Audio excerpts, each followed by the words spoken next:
Yes. Smash World Whoa. Tour gets canceled, and it's actually Yeah, not they Nintendo were being just assholes. crazy. It's actually just Yeah, being you pieces of weren't shit. here when Michael was going through all of it. Yeah, no, I mentioned it. I was talking about like right as Mason got into call. Yeah.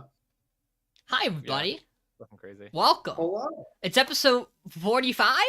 It's one of those weird weeks. Hi, I was sick last week. This is all my fault. Which means that we got a double vote off, baby. We love double vote offs here on this podcast. What that means is we've had to watch an additional episode of one show. Who knows what it would have been. And now we're just voting off two at the end of this episode. So the show that's going to have the most slays will go. The two shows. If it's a tie, oh boy, wheels on wheels on wheels. I'm excited, interested to get into it, but before that, what have we been up to? It's been a bit. I have a question. Are we voting two shows at once, or are we voting like week 6 show, week 7 show? I just planned to put up the vote sheet and the stuff that has the most amount of slays. Okay. The top two shows go. I'm down for that. I was just confused. We had 2 power rankings, so I was a little confused. Well, it's because I managed to get a power ranking from everybody before like they were swayed by the extra stuff they watched, including me. And that's just nice for data. That just means I don't have to mess up any data at all for the end of the podcast. I'm also going to be I'm gonna be doing a data at the end of this season that I should have been doing for previous seasons, and I don't know why I haven't been. Because I used to do it, and I'm gonna do it again, which is I'm gonna count amount of slays, by person to see who's been. We aren't as bad as some people have been on this podcast before. I mean, it was the thing is that when you used to do it, Alex and Dylan were so bad. It was always like Dylan had like triple everyone else combined. No, Dylan would be fine until like the 3rd week, and then he would just start putting off everything but like 2 shows. Yeah, then he actually would slay like 6 shows consistently, and it was like he was like, it doesn't matter. I only care about 3 of these. Doesn't matter. You're the true neutral. Yeah. God. When you slay off that many, your vote doesn't matter. Yeah, but I will be adding that. It's like I like Dorohedoro. Nothing else matters. He will vote everything else but Dorohedoro. It was really funny. He started watching Blue Lock, and he very much likes it, which is not a surprise to me at all. The man needs to just watch more sports anime. But he didn't watch Awashi though, right? No. Which, like, I'm sure it will have reverse effect if you tell someone to go watch Awashi after watching Blue Lock. Well, they'll be like, I don't like this as much. It's the same character, but like actual soccer, boring. Yeah.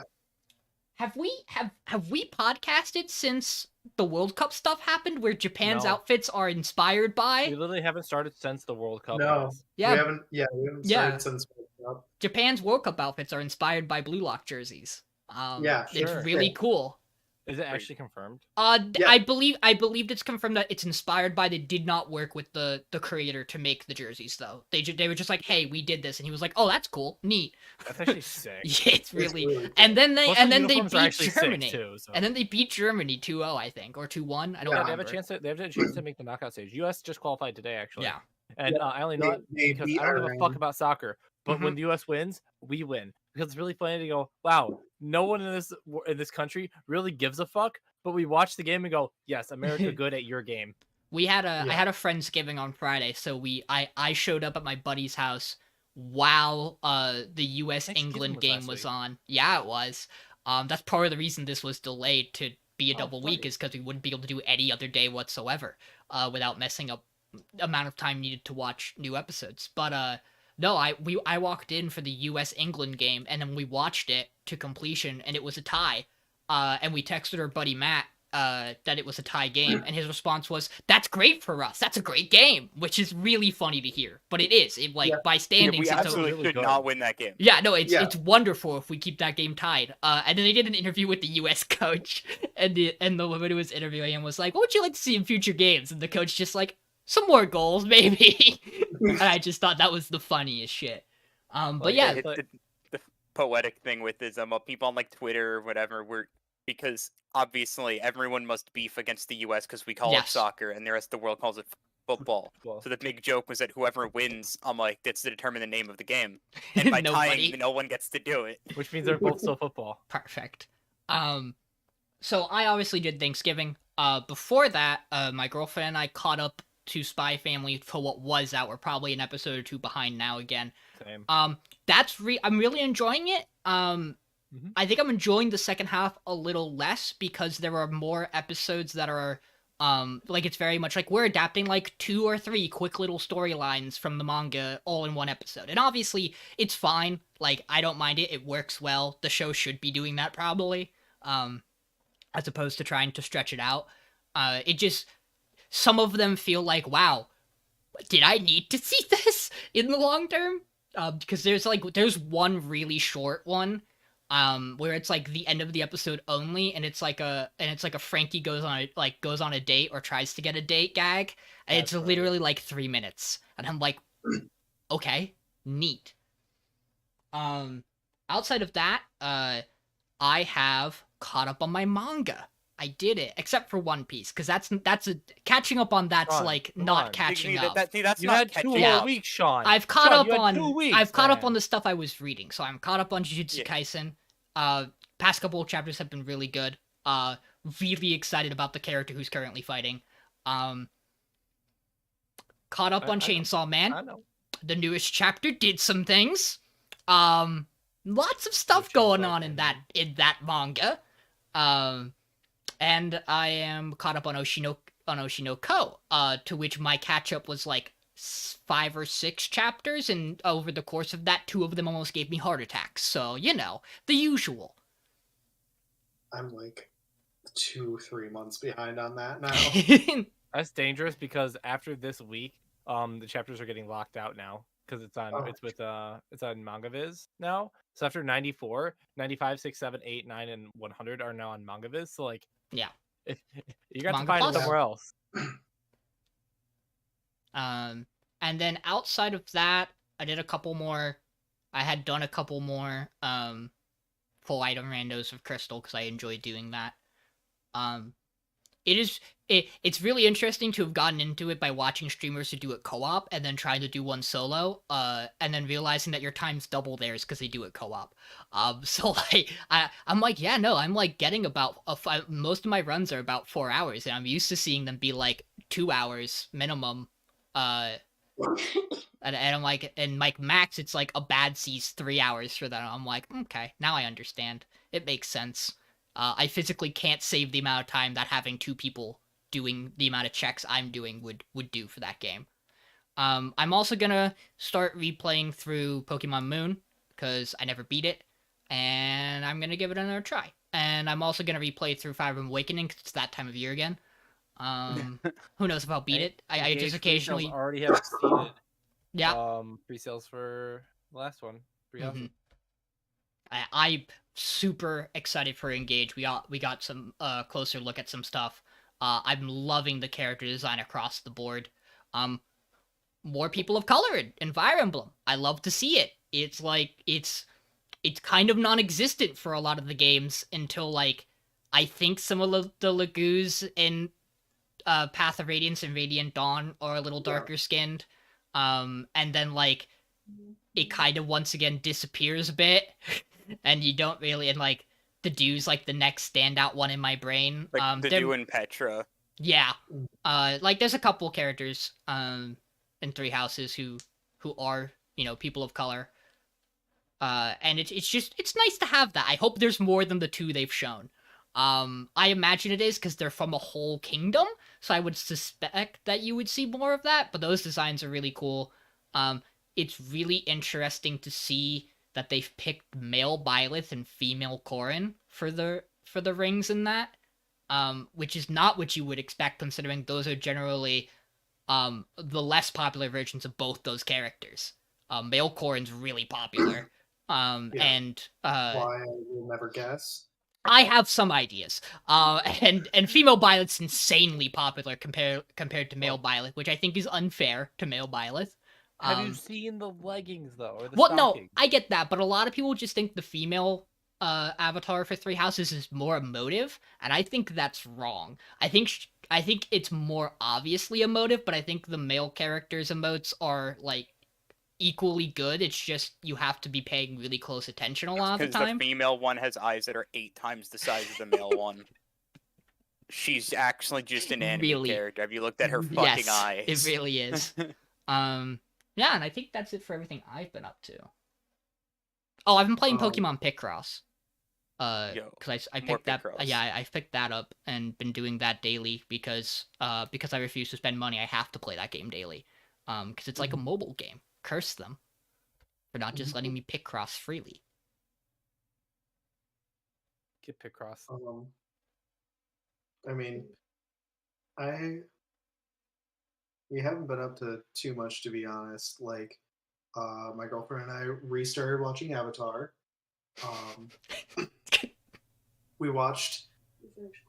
finished Korra. I think we did that. I think you talked about you finished Korra. Yeah. Yeah. We watched Star Wars Episode 2 on Monday night, and wow, that movie fucking sucks. Episode 2. There's some good parts, but it's certainly... it feels like it's 3 hours long and nothing happens.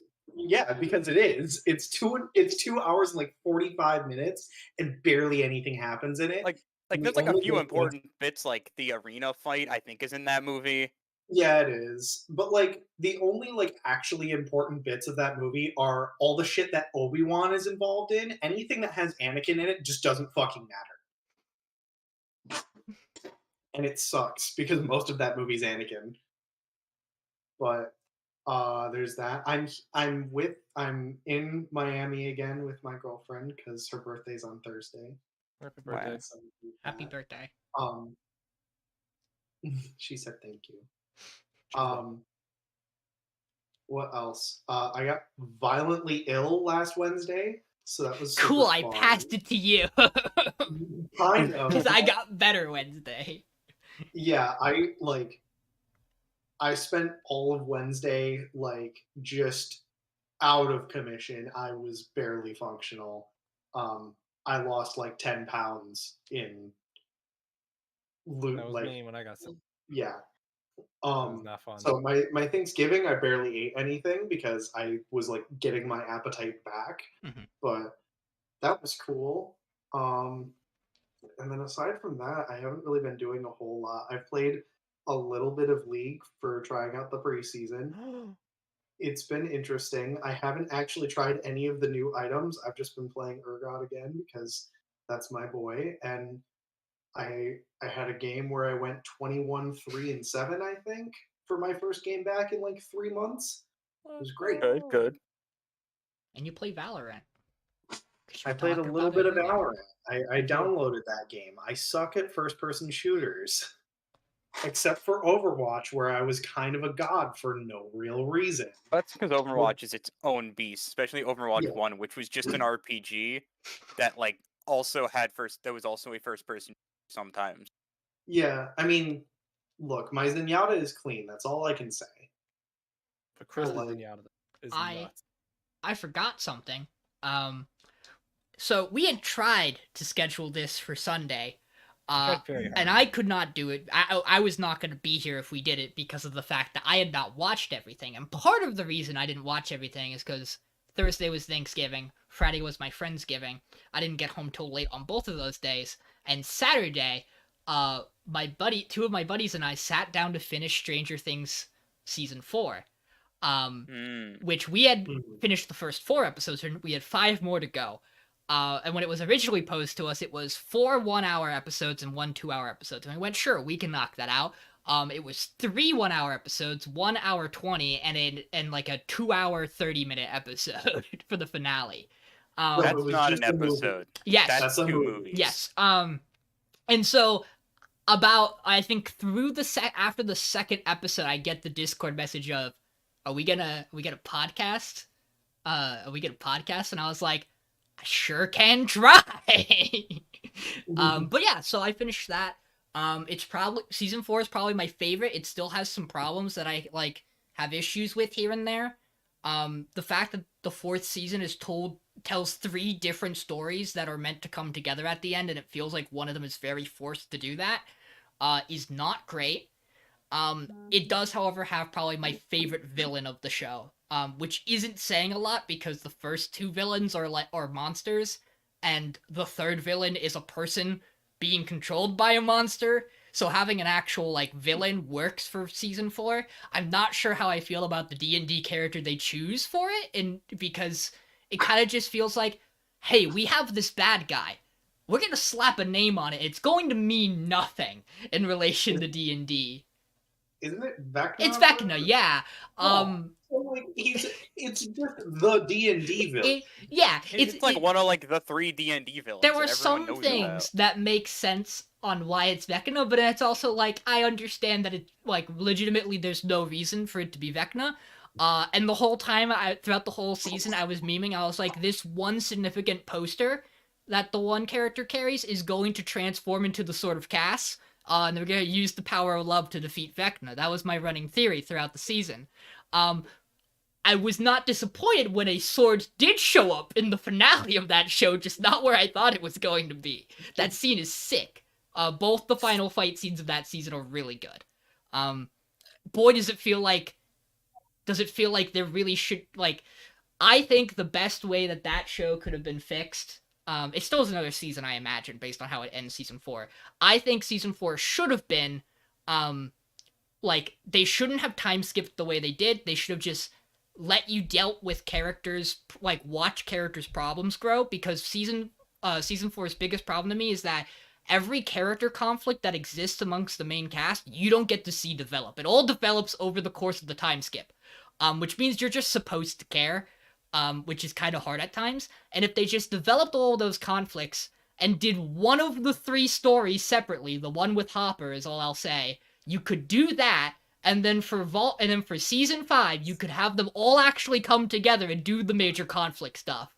But that would have made season 4 really boring, so I understand. But now that's all I've done. John, Michael, what are you guys up to? Well, Mason, did you do anything else, or are you done? No, that's about it. Like, I did something amazing. I finally finished Xenoblade 3. You did it. Fucking finally. One day me and Mason will finish Arise. Hours. You 100%ed it, right? I didn't like 100% it, but I did like pretty much everything you do in that fucking like I did a lot of fucking shit in the game. And now comes the fun task of, oh, Pokemon came out. Time to go catch all the Pokemon. And by all of them, I mean all of them. I have 364. I only need 30 more, and I'm done with the entire fucking Pokedex, goddammit. And I've literally been sitting here wonder trading Pokemon while we started the podcast, like get the other fucking starters, because the only way I can do it right now, because I don't have any fucking friends. I could ask Try and Kuru, but I'd rather just nuck myself. No, they're great. If I ask them, I'm sure they help me out with like trade evos and stuff. But like, I'm very close. This new generation of Pokemon has created my favorite shiny in existence, which is Tinkaton. I love Tinkaton's great. Tinkaton's shiny is the greatest thing to come out of the Pokemon company. So Tinkaton is one of my favorite Pokemon in the game because it has a 160 base power move that is designed specifically to fuck up Corviknights. That's funny. Not actually, but it works. But yes. So for reference, Tinkaton is this Pokemon who just is like basically Poppy from League of Legends, where just a small person with big hammer. And the whole gimmick in the Pokédex entry is like Tinkaton just likes to hit rocks into the sky to target Corviknights. It's why Corviknight taxis aren't allowed in this region. Is especially because this is the natural predator of Corviknights. Which is also in Corviknight's other like entry in like the previous game. But all in all, this Pokemon game, outside of the graphical issues, which were like I think a little overblown, I think the game looks okay. I think like the FPS thing is kind of tragic. Yeah. But like the game itself is really pretty when like you get down to like actual good quality time. But like the gameplay itself is fantastic. The open world aspect is wonderful. The 3 routes, while they can be a bit gimmicky and like a bit, Pokemon friendship and stuff, are actually good and fucking challenging. Like the game will literally beat your ass. The only downsides of this game I have is like there's literally when it says open world, it means we're not going to give you any direction, which is a terrible idea for a kids game, because kids are stubborn and they're going to slam their face into the wall until they get through where they're at, which is kind of what I do as an adult. However, like at least I know I'm doing it. But yeah, I mean the game is fantastic. I really enjoy the gameplay. There's so many cool new designs. I think in this gen personally, I think there's a lot of really interesting, really cool Pokemon that get overshadowed by some of the other ones that are in the gen. But like I've just been enjoying my time. I picked the fire starter because I have taste and he's a good boy. He's probably the least competitively viable one, but I mean, like, look at that face. Like, come on. He burned a rock. He cute. But yeah, Pokemon's been great. I've been working a lot like usual. Been hanging out with this person a lot like usual. had Thanksgiving with family. Then went to Friendsgiving that same day. Worked the day before and the day after. So I've been tired. And I think I went over to your house. Was I over this week? Yeah. No. Was I? Yeah. Maybe. No, it's before Thanksgiving. Before Thanksgiving, then Thanksgiving today. But like, Pokemon's been great. I've been playing a lot of it when I have days off, and absolutely smash my face into it. I've also been playing a little bit of Valorant, not much, just a tiny bit with friends. I'm mediocre at that game, but it's a good time. Outside of that, what else have I done? Did some Christmas shopping for myself during Cyber Monday, getting some new monitors for Christmas this year. Sweet, been a minute. Outside of that, not much interesting has happened in what I've been doing. Obviously, I'm caught up with my usual stuff like Oshinoko and things like that. JJK is excellent. My Hero is indeed my hero. It's doing some My Hero shit. I need to catch back up with that. It's gonna do some My Hero shit. I've missed the past like 3 or 4 weeks of stuff. And I watched a Netflix show. The third season of Love Is Blind is what it is called. Basically, it's a dating show where they have like the guys are in one group, the girls are in another group, and there's like a divider of like they go and like do these speed dating like boxes over like a week, right? And they don't see the person, but they have to like make an emotional connection and eventually propose to this person within a week, and then they have a month before they get married. And so it's like one of those reality shows where they see who like lasts that long, basically, and says yes or whatever. It sounds terrible because at points it is just a miserable experience to watch because some of those people are terrible. But then you have some of those people who are like, that's the one. They're the good one. They're the one good one. And then they have other times where you're just like, man, fuck Cole. This dude's a piece of shit. But yeah, it was a good time. It was fun. Michael, that's kind of all I've been up to. Before you tell us what you've been up to, I need like a just when it happens, shoot me a message so I can prep for it. Because clearly you need to get a girlfriend or just a significant other, so that we can have a significant other podcast where just all of them are within reach off screen.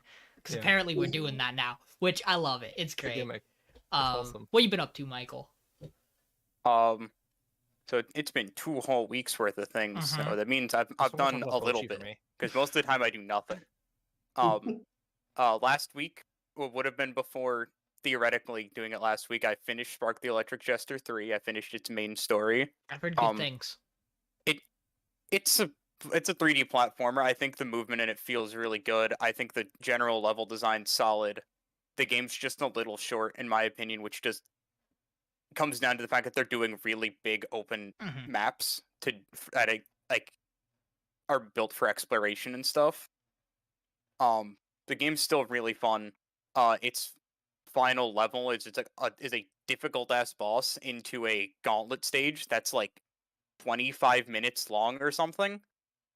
And that's just because it was a first run, and it is the only time in the game you're given limited lives based on how much percentage of a game you've completed before in terms of picking up collectibles and stuff. So I went into it with 17. I think was my thing, and after beating the boss, I think I went into the actual stage with like 5. Jesus. Boy, was I scared when I was at 1 for the last like quarter of the stage. And I was like, if they throw another boss at me and don't refill my lives, I'm going to cry. But yeah, that game was great. It's weird because like throughout the game, there's like these cutscenes and stuff that like it gives like bits and pieces of a narrative, but I kind of just like ignored them or skipped past them because it's just whatever. I'm playing a little platformer. Then I watched the final cutscene of the game and I went, wait a second. This game had an actual narrative the whole time. What the fuck is this bullshit? It was a narrative the whole time. Game was crazy. But yeah. Then the Black Friday sales went online. And I went, shit. There's some games on sale people have said to play. As in, most notably, Outer Wilds was a game a friend played recently. And he was like, this game was amazing. So I bought the game, and can confirm the game's amazing. Yeah, that's what I've heard. Be the judge of that. Proceed to be the judge of that. It's wild because the game both has absolutely no narrative, but has such a strongly done narrative. Because there is no like story. That as a review puts it, my wife, the first thing starts it off with my wife, as my wife calls it, Majora's Mask 2 Supernova Boogaloo. People who don't know, Outer Wilds is a game where you're stuck in a time loop. You wake up on your home planet and you have to explore space. You have your planet and 4 others. Oh, I know. And you are on a 22-minute timer before the sun goes supernova and kills you. And you need to learn about this ancient civilization, why you're in the time loop, things like that. And it's a great time. It's fun. Then they released the DLC for it called Echoes of the Eye. I'm not done with that yet. But the one thing I knew about this DLC, I knew 2 things. One, Yako CMN, 10 out of 10 YouTuber, would have put it as his game of the year for last year. If someone else didn't put it for that in his best games of the year video, or for whichever fucking year it was. And also, it is terrifying. Like there's already a semi-spooky section in base game, and every review about this thing said those things are nothing compared to this. Like I thought the things in the base game weren't even that scary, realistically, because it's more like if you go to a certain planet before you're ready, you'll be spooked by some shit because you're like, ah, fuck, thing. I was not ready for what Outer Wilds Echoes of the Eye does. I won't say anything because I think this game is so much better when experienced completely blind. Like I've thought Echoes of the Eye was amazing compared to what I from the base game, because I knew parts of base game because I watched bits and pieces of him playing it. Like I knew what the end goal of the game was before going in, and I knew like a few puzzle solutions, so I got to do things a little early. But Echoes is crazy. 10 out of 10. Also, another 3D platformer came out about a month ago, not even. Yeah, I bought that game. Haven't beaten it yet. I beat the first island. Sonic Frontiers is great. Kind of. It's hard to explain. The game feels really good. Stage 2. Most of the time. Did you bump your speed up immediately in the settings? I put it on fast mode, then I think I set it a little bit higher. Okay. But I kept it generally the same because the idea is that that doesn't change your actual like max speed. It changes your acceleration speed or something. Yeah. Which would just make the game impossible to control. I know some people who really like it at like max. I mean, again, I'd have to fiddle around with all that stuff. Yeah. I've heard the combat's surprisingly good. Yeah, the combat's actually like really fun. Because you have a lot of freedom of movement, and it's very much like kind of timing based. Like you're attacking a thing, and you get an indicator that it's going to attack you. You got to either dodge or parry or whatever. That's most of the combat is just that. But you have a lot of movement, and you get to run around and do dumb bullshit. It's a fun time. And the funniest thing with the game is that like, this. I remember someone say, Moist Critical mentioned in his review of it, he's like, yeah, stage 1, 2 is like kind of hard to get the S rank on when you first start, but like every other stage is an absolute joke. I was like, oh, that's just because you get better at the game. No. I think stage 1, 5, on my first run, which is on my first run of all of the hidden stages when I would go for all 5 red rings, in the exploration time of getting all of them, I think I got an A rank on one of the stages. Mm-hmm. It was like 2 seconds off of S rank. Yeah. I was getting S ranks by 10 seconds, making massive mistakes and dying. Jeez. It's crazy how free every other S rank is. Well, I haven't even done 1-2s yet, because I don't want to go back to it. But yeah, game fun. Boss fights silly. Music great. Game got fucking shafted. Should have gotten nominated for best OST at the Game Awards. Yeah. How do you feel about about Sonic's voice? It's so weird because like when I think of the who's the current Sonic voice it's the guy who does Chris Redfield, I believe. What? Yeah. I don't remember his name. I just know he does Chris Redfield. What the fuck is his name? Roger Craig Smith. Yep. Is that the start? Yeah. I'm used to like his higher pitched voice from all the games he's been in. So them making him do that slightly deeper voice just feels wrong. It's just weird. It's not like bad. He does the job well. It's just a really strange directorial choice. The dialogue and it's voice not like direction. Tails or Amy sound though. any different. Well, Amy, to be fair, Amy sounds the same as she has since like Colors, and I personally don't like Amy's voice, like the more modern voice we have for her. But I think the writing it's better and than the good. SA1 voice and SA2. I think I'm just too used to the cartoons. For Amy, Never fear, Amy Rose is here. SA2 is a game. Anything else, Michael? Oh, you remind me of one more thing. I've played bits and pieces. There's another game I played a very small amount of that I bought on the sale. It's a game I've wanted to play for a while. It's a game from the good old year. Let me check. I think it's 2008. Yes, Spore by EA, the greatest video game ever made, where you get to make silly guys and do silly things.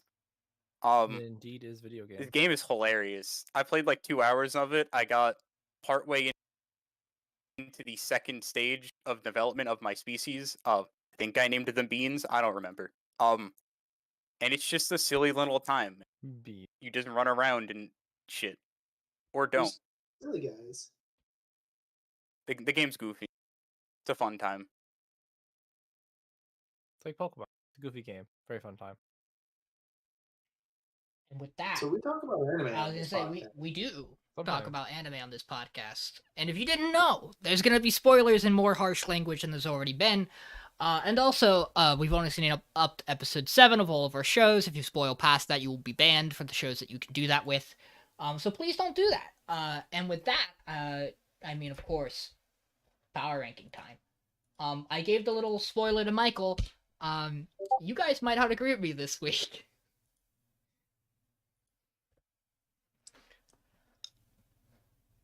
Sean, the fuck. I'll talk about it. Sean? I'll talk about it. And I'll be real with you. I don't care if you'll talk about it. You're wrong. This is sometimes I'll make a decision that I'm kind of goofing around, like Urusei Yatsura at 3 last episode. Mason, you had it at 5 last week? At 6 last week? Oh, no, that's Blue Lock. Okay, never mind. We're good. I am dead serious about the opinion this week. About Bocchi the Rock, and I'll talk about it. Last week. Because I thought last week's episode was incredible, and we will talk about the shows. Starting I can't wait to hear you talk about Eminence and Shadow and how it's better than anything. I'm excited. Great. I'm excited to talk. Great. I don't know what you mean. I'm excited to talk about stuff. John, you're up. Blue Lock time. Hi, you're lucky because these 2 episodes is one game. Because last week sucked, in my opinion. I thought about it. I think we all had it really low last week, but I don't think it's that bad. I like this week better. It was kind of just vaguely fine last week. It had one thing that was really interesting, but the payoff is in this week's episode. So. The issue is that the plot twist was like the easiest thing to see from a mile away, so it kind of lost its edge for me. He got his second goal, or I think it's the moment he said he got a hat trick. I was it seemed like it was a little fishy. They're giving him these goals. 100%. I'll be honest, did not catch it on my watch through, so it caught me. I'm with Michael. I caught me guard. I think it was the moment he said hat trick. I was like, oh, he has extra goals now. He has more than Kunigami does. I picked it up before the reveal, but it was definitely after the 3 goals. I went, wow, he's having a good game. This is weird. They shouldn't be doing this well. This isn't interesting. I mean, my brain was pretty clear that he was getting the goals with the plan he devised, but I would not have been able to pinpoint that he was backstabbing the team. Yeah, no. At first, when he got like the second goal, I was like, oh, he set up this entire thing so he could get the goals. And then after he said hat trick, I was like, okay, wait a second. There's some goofy shit here. This man hasn't opened his eyes yet this game. Well, yes. Does he have a Kansai accent? He might. I don't know. They don't write it. Probably. Either way, our guy, close-eyed, brown-hair guy, is betraying by selling information on how the team works. And he's like, hey, listen, we'll let you guys win if I get 3 goals so I can advance by default. And so they end up playing this game, and big trader reveal at the end of the episode. Now you're playing 12 on 10, and it seems like they're going to lose because they're down 4-3 now. But then our red-haired boy finally decides, oh yes, I too will play soccer now and get over my fear of my leg literally fucking ripping from my knee. Which again begs the question of why the fuck are you here to begin? Which I know he says like to give up on soccer or whatever, but I it's like, why are you there then? Like, I don't know. I like how the show sets it up. I think it does a really good job with this subplot, and it's probably my favorite the show's done, because it's like, it's not that he has a torn ACL and it's like fresh, recent. It's been a bit. Like, the flashback shows it's been a bit of time at least like he's recovered and he's like prepared, but he's it seems like worried to like break it again. And like it can always happen again. Is the first time it just kind of happened. I really enjoy injuries like at work because they just happen. Yeah, unfortunately. I really enjoy the line he has though, where it's I'm not afraid of never playing soccer again. I'm afraid of losing what I am, which I think like highlights the type of person he is really well. And I think the entire sequence of him getting that goal is rad as hell. It's incredible. I think from the moment he takes what off. The fuck? The moment Isagi, I think the moment Isagi grabs him by the shoulder and goes, "Get out of my way." Yes. Yeah. That over the next 5 minutes. The show's incredible. It's peak sports writing. Yeah.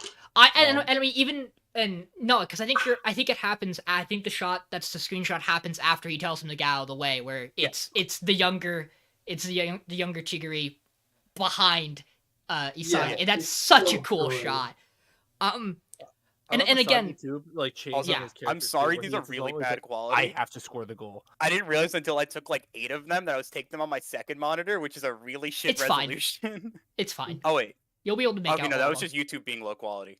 I was like, that looks garbage. It shouldn't be. But yeah, basically, they draw. Now they have to beat Team V. Yeah, who's Team like V. second place, I think, right now. God, they're first. No, they are first. They have not dropped the game. They are like 25 goals up on everyone. Yeah, they have. Oh yeah, that's right, because they have the fucking copycat. Well, we know they have 2 of them. I didn't see what the first guy's goal count was, but it was like 3 and 4 for the other 2. 7, 5, and 4. God. Yeah, it's ridiculous. Yeah, they're kind of I like all 3. So here's the thing: I enjoy sports characters based on how much like a Prince of Tennis character they feel like, and oh boy, do these 3 feel the most Prince of Tennis character I've ever seen. I'm gonna enjoy all 3 of these, especially No Effort Boy. I love No Effort Boys. They're my favorite in sports animes. Who goes through here? Is it Gato? Well, I mean, we know he's gonna go through because he's scoring all the goals for his team, but like.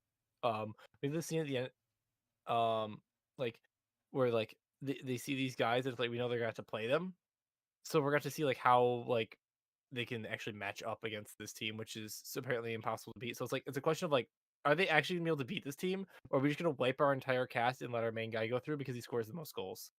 I think they're gonna come out. Which I think he needs. They don't have to beat this team. Like the other teams just have to have the other teams that they're like playing against just have to have bad records. Like their records have to edge out that they'll get second place, so that their whole squad moves up. Because I think there's too many characters here for them to cut the whole team. Oh, yeah, that goes by like that's what you expect, points, right? I think they're gonna lose Kuon. Like they're definitely gonna lose Kuon by the end of this game. Ego does not seem to be approving of this man's method. My whole point is not playing soccer. My whole point is like what gets them through: top scorer, least amount of fouls. Was that the 2 rules?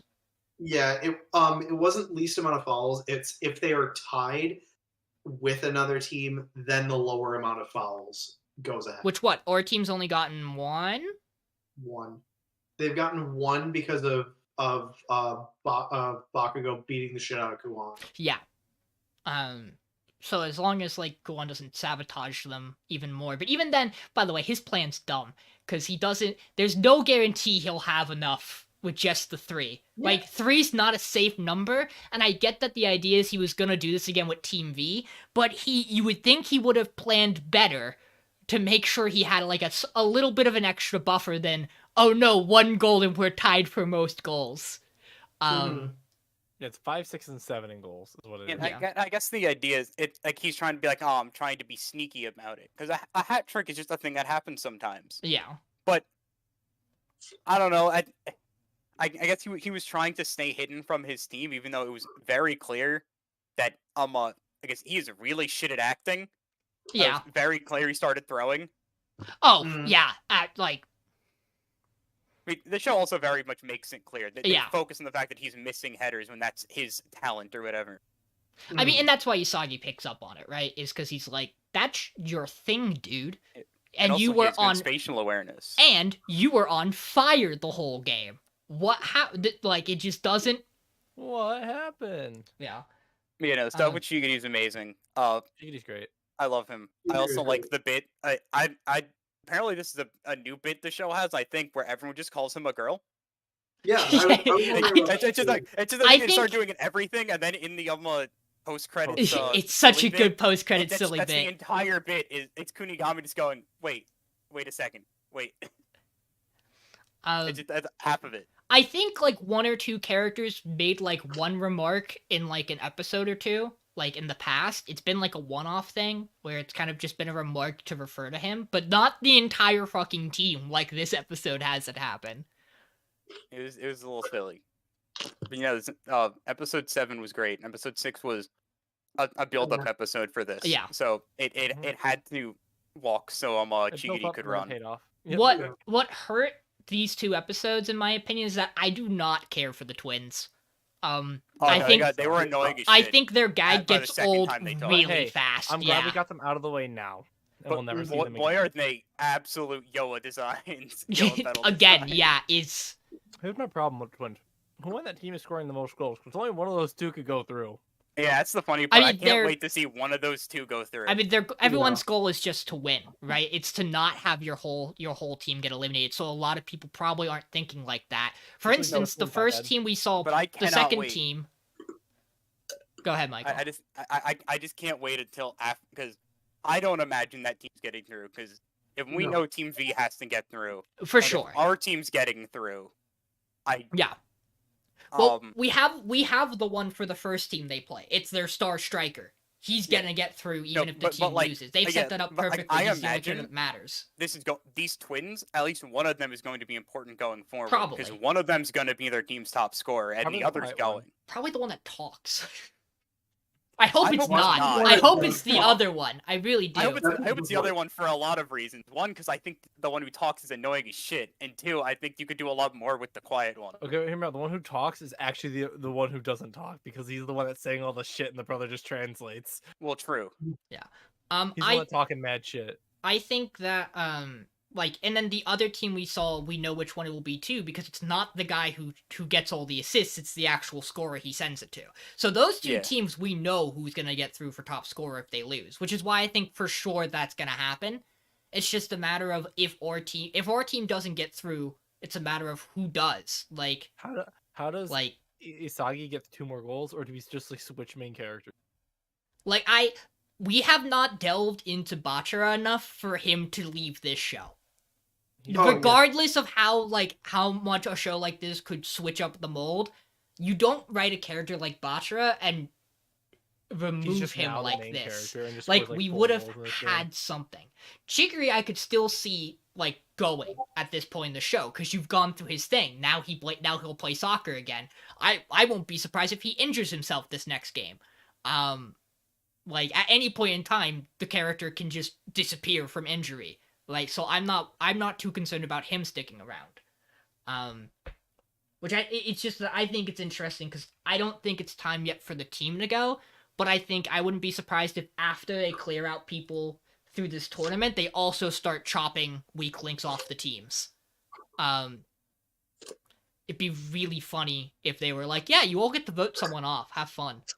Because I wonder who would go. Among Us. Or if they're just going to make a team of the best strikers from every other team. Yeah. Again, we don't know. We don't know Ego's plan. He's a silly man. Get a Mogust, idiots. This was the first time they really showed the other teams interacting in the same compound, as well. Yeah, that was, which was neat, but also like, why haven't we seen it sooner? Would have been nice to know. Yeah, it feels like they've always been like nowhere even near them. But like some of they're all eat in the same location. Why is it difficult to get info about them then if you're all like near each other to some degree? They're all training in their own facilities. And I at the same time, guess they all play. There's only 4 teams that can play at once out of the 5, so one team's always left out. I guess. So either our team is playing or they're waiting. I also wonder what the fuck these higher tier meals are that like the anyone above Team Z is getting for food. Because within Team Z, we see it scale from natto up to gyoza, like halfway through. Yeah. Like, where do you go with 260 more meals? Is number 1 actually just caviar and truffle? Is that what that man is eating? I would imagine what it probably is like within each like 5-team grouping, they have the same thing. And then, like, maybe the top set all have real good food. Or they just get actual nutritional food at the top. Yeah. And they don't just get fucking fermented beans. Beans. We ready to press on from Blue Lock or other thoughts? Blue Lock's okay. It's not going anywhere yet. Gundam time. So this is really funny, because all of us had briefly kind of talked together about Gundam. And one of the really funny things is that I know John and I for last week's episode didn't think it was as impactful, but we both still had it at like spot 2 or 3 on our power rankings for the week before. Because Gundam's just a good show. Even if you didn't think the happy birthday stuff was that great. Hi. I like this. Of that episode. I love this episode of Gundam. But first, let's talk about last week. Last week's the duel, correct? It is both the duel and the aftermath of it. Yeah. It's the duel with Elan. Suletta wins, and then Elan goes away to a farm upstate, and we see real Elan. We see the real Elan, which I'm really happy this happened because I had like brought it up, I think, briefly, where I was like, if he's based off somebody, there could be a real person who looks exactly like him. Oh, he's based all right. Yeah. And then and there's the happy birthday song comes again. Kill count on 100% kill rate of happy birthday songs. Right. I can't wait.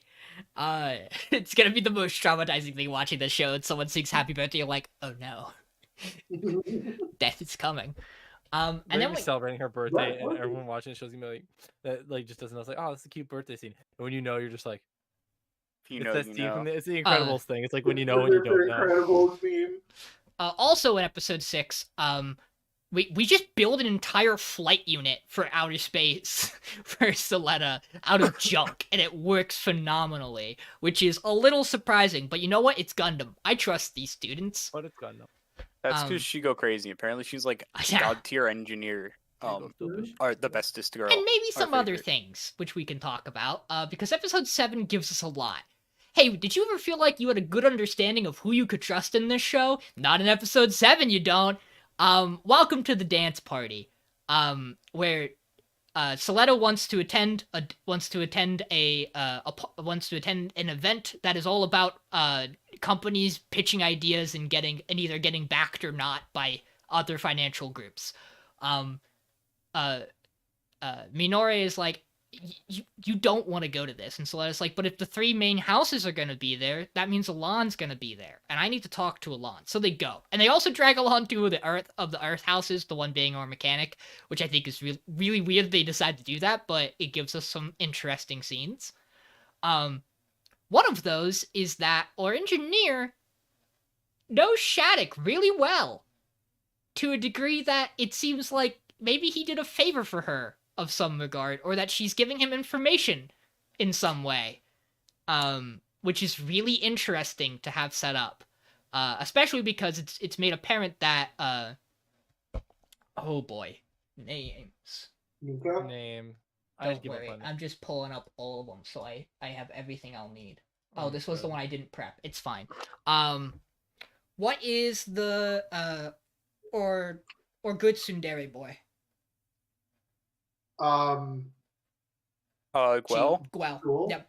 His father, along with Shattuck's father, and Elan's company are all planning to do something at this conference.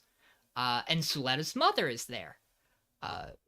Minore gets to meet her, and then her mother sends Suletta out to go get drinks, and then has a very personal and intense conversation with Minore about where she gets her wealth from, and about, you know, her relationship with her father, and how she rebels and acts against it, but then still takes everything from him and uses it to her advantage.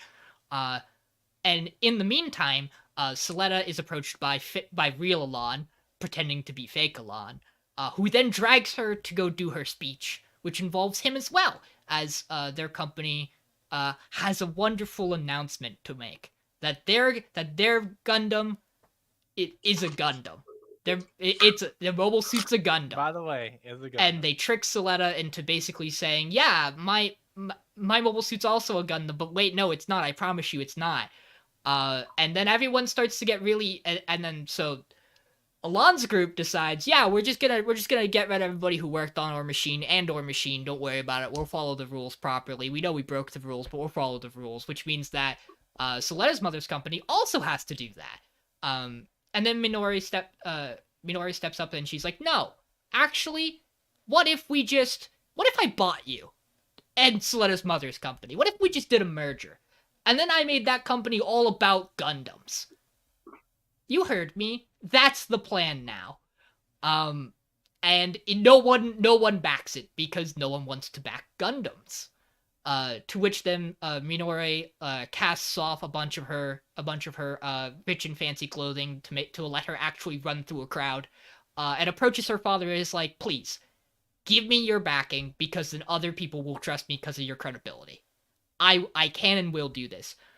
And for the first time in this show, her father's not actually a horrible human being, in a very questionable way, and basically says, you're gonna have a hard time breaking the curse of Gundams by doing by making sure everything is ethical in your development of these Gundams. Good luck with that. I can't wait to see if you could actually pull it off. I don't believe it, and still backs her anyway. He gives her 3%. Yeah, which is enough for everybody else to hop on. It's 3% of a lot of money. A lot of money. Yeah.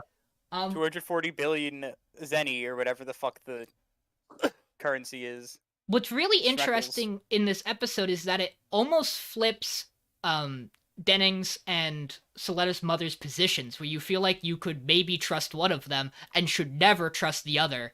And just like on the premise of backing ethical research of Gundams, you're like, well, that's weird. Do you have no issue with Gundams so long as they don't kill the pilot? Is that actually your only problem? You're still an asshole otherwise, but this episode is really interesting, and I really like it from like a political side of the Gundam. There's obviously not a lot of action. I think a lot of the character interactions are adorable and really wonderful in this episode, though. I also really enjoyed the bit where Midori's like, you look good in my dress, and Soletta's like, it's tight, and she goes, yeah, it's my dress. Deal with it. Yeah, it's my dress. Yeah, you do have significantly larger breasts than I do. I understand this. Anyway. I like the bit at the end, too, where Soletta's like, yeah, Mom, it's totally not a Gundam, right? And her mom's like, no. It's a Gundam. No, she's a Gundam. How do you not figure this out? And she's like, what? Yeah, I just love the out of context of, no, she's a Gundam, looking at Soletta's face. What does it mean? She's Gundam. My daughter is Gundam. She is Gundam? I am Lock-on Stratos. She is Gundam.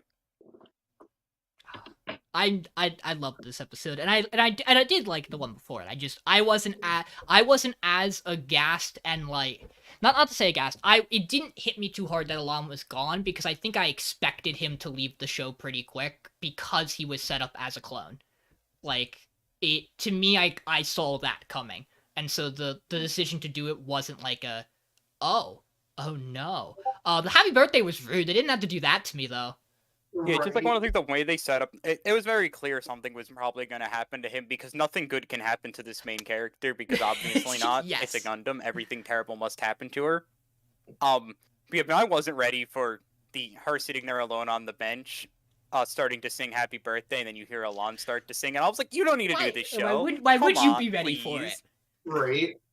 I don't know, like, I'm reversed on it from you, where like I really liked the episode 6, and then episode 7 I was just like, it's fine. It's not great. I thought both were good episodes.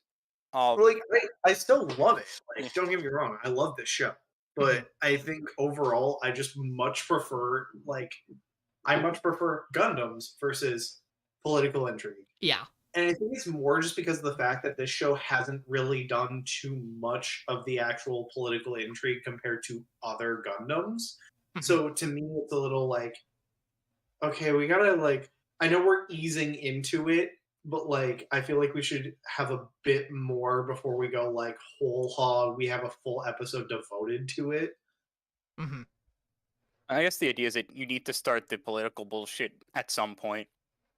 And it's just, they went, right now. We're doing it now. I also really like the focus on Minore's, like, financial expertise of marketing that gets really highlighted in this episode. And they don't just do it at the end of the episode where she makes the big show. Like, they show her off talking about it, and there have been, and it hasn't been uncommon. Like, it's not out of left field that they just brought this up, that she's smart in this regard. Yeah, no, like, I'm not mad about that. And she's like the top of her class. No, I was just bringing up a something that, like, mobile suit marketing shenanigans. Mobile suit marketing. I also love this episode because the memes. You're gonna love the way you suit. I guarantee it. What are your thoughts, John? I really I like the end of last week's episode with the happy birthday. I thought it was something. It was certainly something.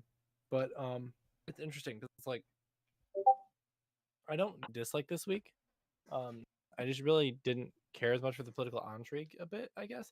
Like, because again, like, it just feels weirdly placed again in terms of like the timing.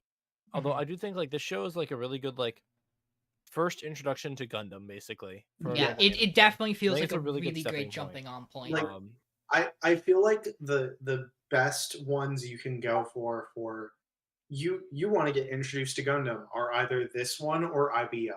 And IBO is more of the one that you want to go for if you're like this one is like Gundam World is like, yeah, it has some fuck shit going on, but like there's some decent stuff. And then IBO is the one you want to go for if you're like, I want dark and gritty and shit is just fucked all the time. I will say, it's bad.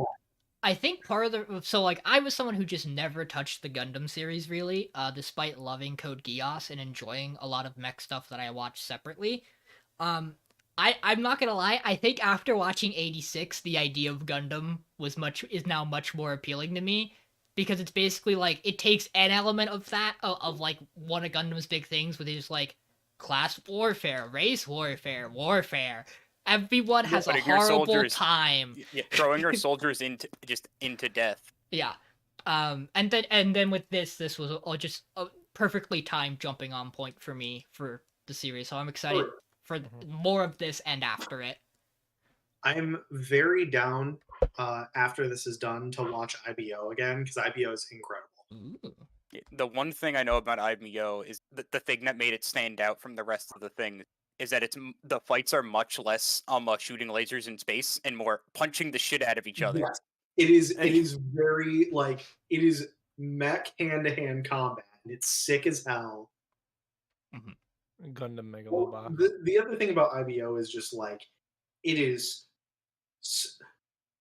you watch it and you're like, man, these main characters are not good people at all.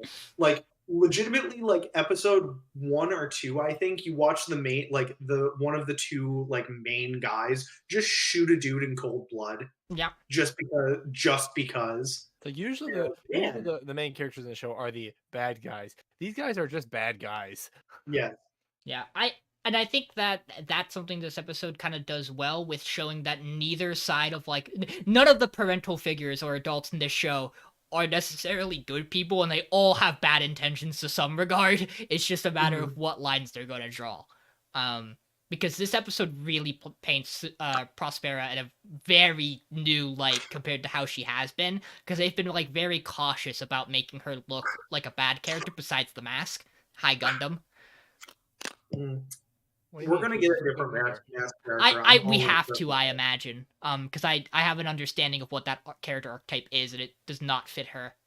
It's not her. It's she wears a mask. She is not the mask character. Yeah. I can tell you that. Hey Mason, let's talk about Urusei Yatsura. hi, this show is a show. I mean, so there's a lot that happened in the past 2 episodes. I'm not gonna lie, I barely remember what happens in the episode from 2 weeks ago because it's been so long. It is 6 is introduction of 2 new space waifus. Sports festival in hell. Meet the winter one. Then we have 5-minute post-credit scene. It's a gag. That's the same gag for 5 minutes. Yeah, about Ataru wanting to quit being class president. Everyone thinks he wants to leave the show. It's very meta. No, he wants to retire as main character. Yeah, it's very meta. Yeah, I mean, so the previous week's episode was something. I mean, we got to see more aliens, which was interesting, and like more alien stuff. And I think that's fine. I'm not sure how I feel about the like, oh no, we shouldn't, as she's like pulling him on top of her. The Isoni was way too horny in my opinion. Yeah, whatever yokai thing. Whatever. I think the humor's done well for it. It got me to chuckle. Honestly. I think it's really interesting that all Alum's friends are perfectly fine with stealing her husband from her. Yeah, it's a very interesting decision to make. It's like, but he's cute though. But and then this week's episode. Honestly, I thought this week's episode was fine. I think this week's episode was solid. I thought our little boy was great. Our little fish boy is great. I love him. He just tries to be decent, and then he accidentally gets in the way of everyone, and I love him. He's just adorable. He's just having a time, and people didn't like him. I will say, I called the bit where the kid is like carrying the dog.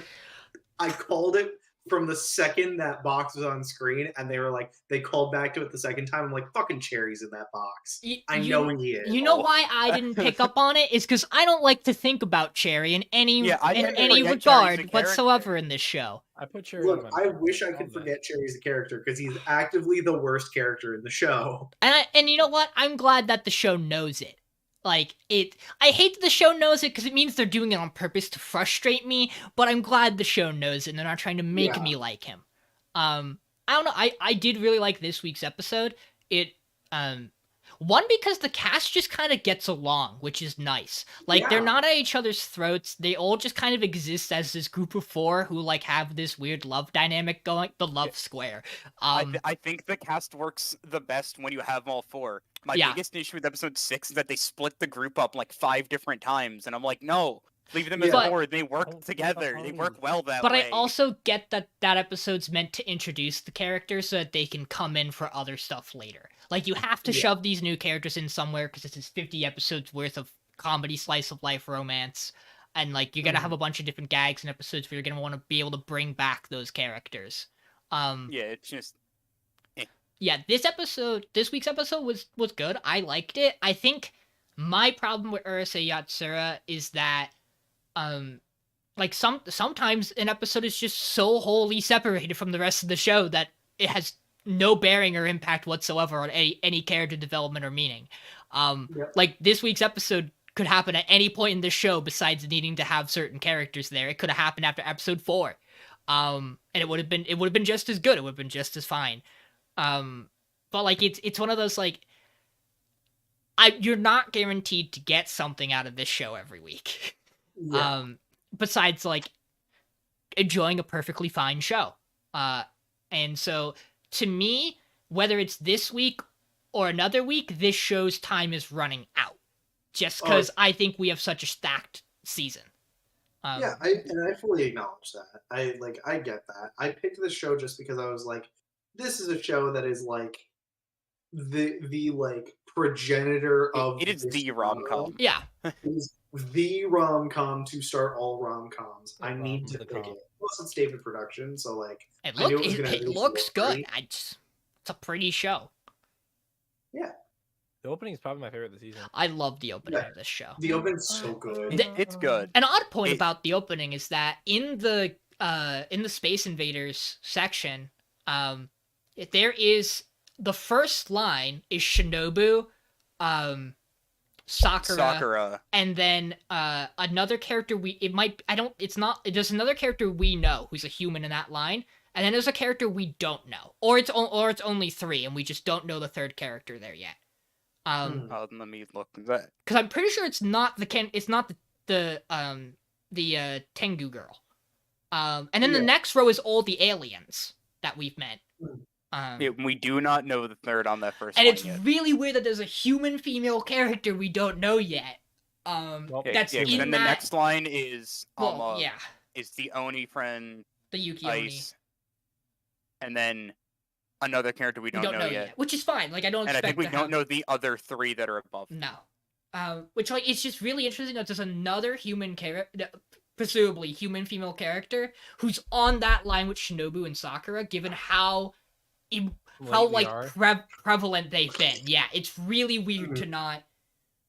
It makes me wonder if they're related to Mendo.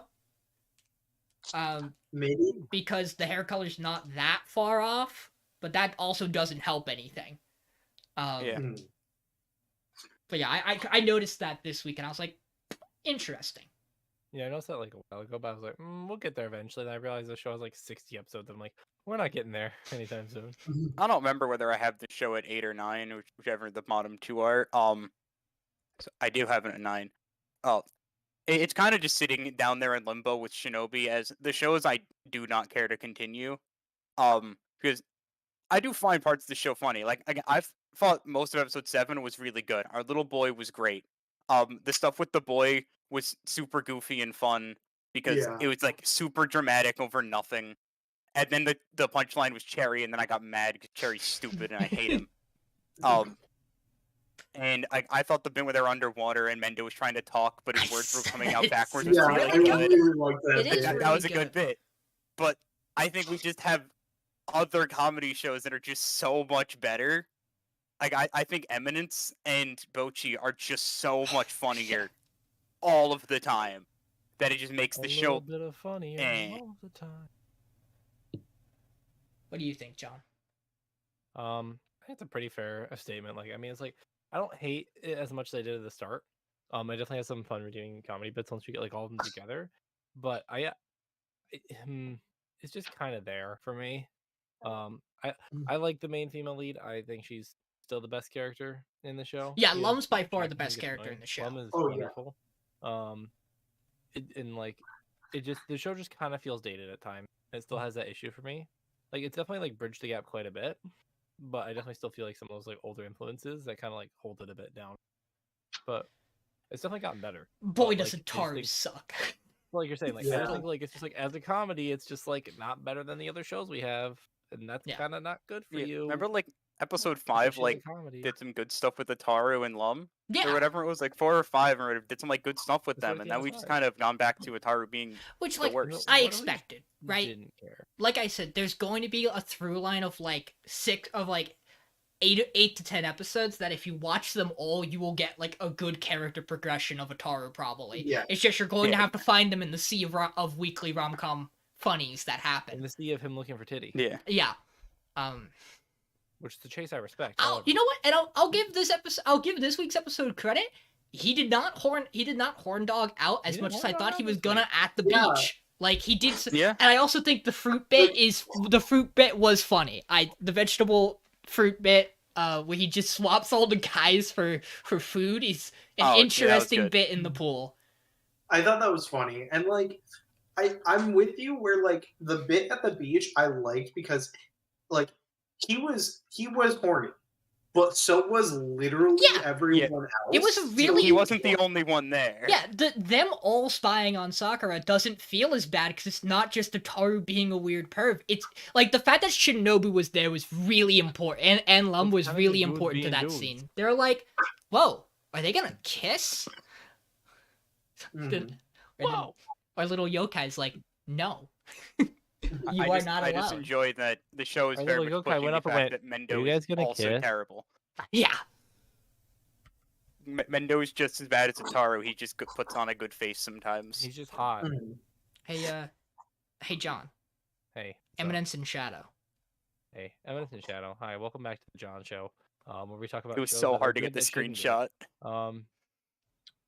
You have like 5 frames to grab this. This bit is really funny, but well. Welcome to the show of good bits. But essentially, in Eminence of Shadow last week, our boys go to town because they heard about this chocolate shit. We gotta try this chocolate shit. It's actually just a scam because our main character is like, hey, if you just like get some cocoa beans and put a fuck ton of sugar in it, eventually you make something that's really fucking good and bitter. Turns out that's chocolate. And they built like an empire of money off of chocolate because of course rich people are gonna buy chocolate. It's fucking delicious. And other products. And other products and beauty products and things like that. But I love how they started chocolate Macy's. Yeah. They go to this chocolate factory to get some chocolate so they can each give it to a girl, basically. Just for like a bet, I think. His friends are so horrible. They fucking ran it down. Bad. But it's so funny to me that one of them is voiced by the guy who voices Inosuke. But so they go here. They're gonna get their chocolate. He gets pulled aside like, hey, would you like to take a survey? Come into our headquarters, into our secret private room. Because of course it's like the Eminence of Shadows, basically base of operations of like their money laundering almost. And so they realize there's this fucking 10 million gold or whatever it was that they've just made just for fucking Eminence of Shadow funds basically. And he's just like, so many cool things with this. I mean, yes, well done. And he ends up leaving with the chocolate, and they end up giving the chocolate out to random girls, seemingly. While he also accidentally stops the plot, where people are going, "We are the Eminence and Shadow," and just fucking murdering people. To which he really didn't care as much, but he kind of just was like, "Man, it's right there," and my ex is like right there. I gotta like, guys, I gotta go to the bathroom. I'll see you guys back at school. Save the day. Saves our white-haired girl yet again.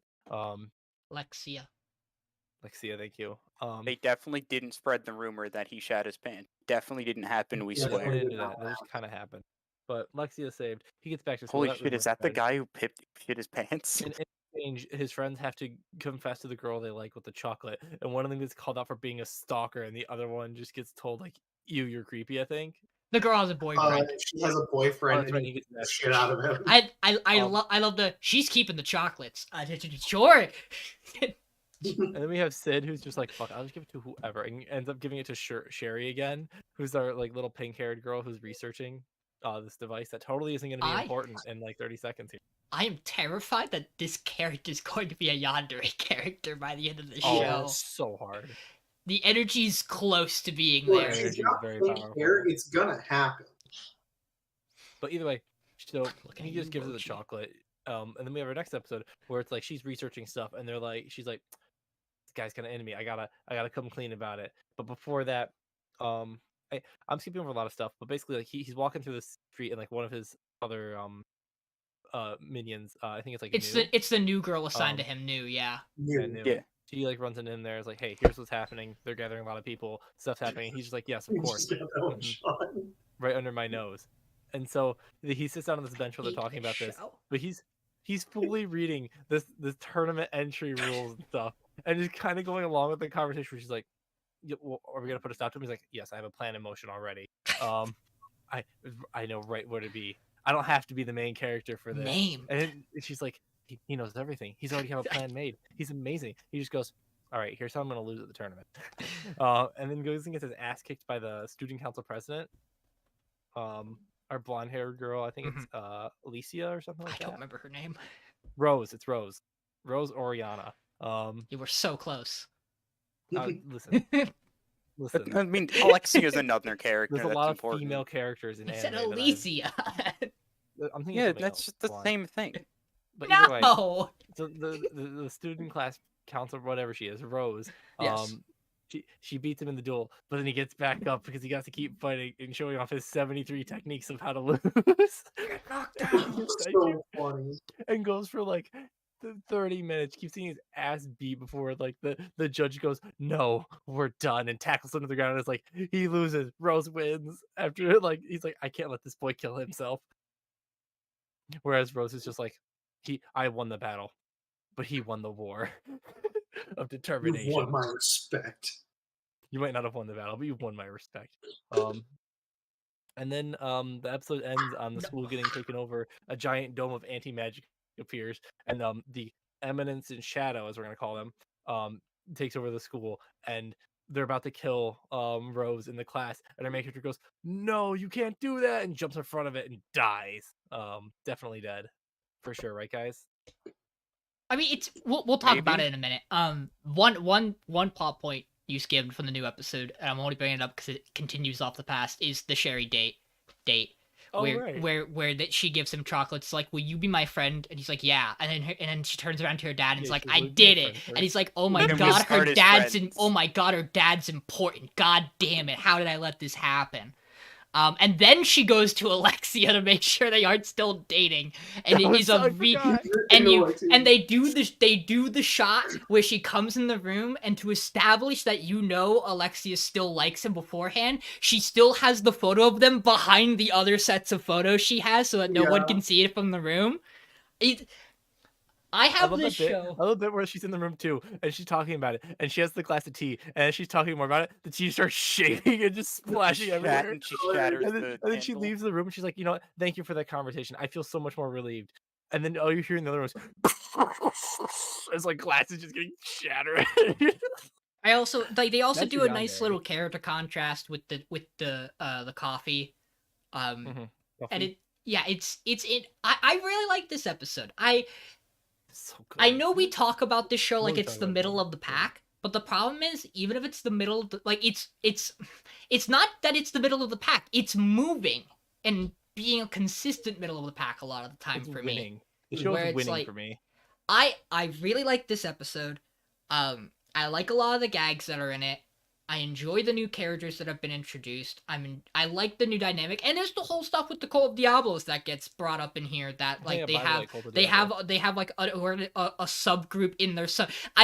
I love how needlessly complex this organization is, because it is the most like, it's the best thing to parody about fantasy is that you will make an organization, and then inside the organization there is an organization, and then inside that organization there is a sub-organization of this exact amount of people who are all taken from children, experimented on, and turned into warriors. And it's just it is ridiculous and silly, and I love it.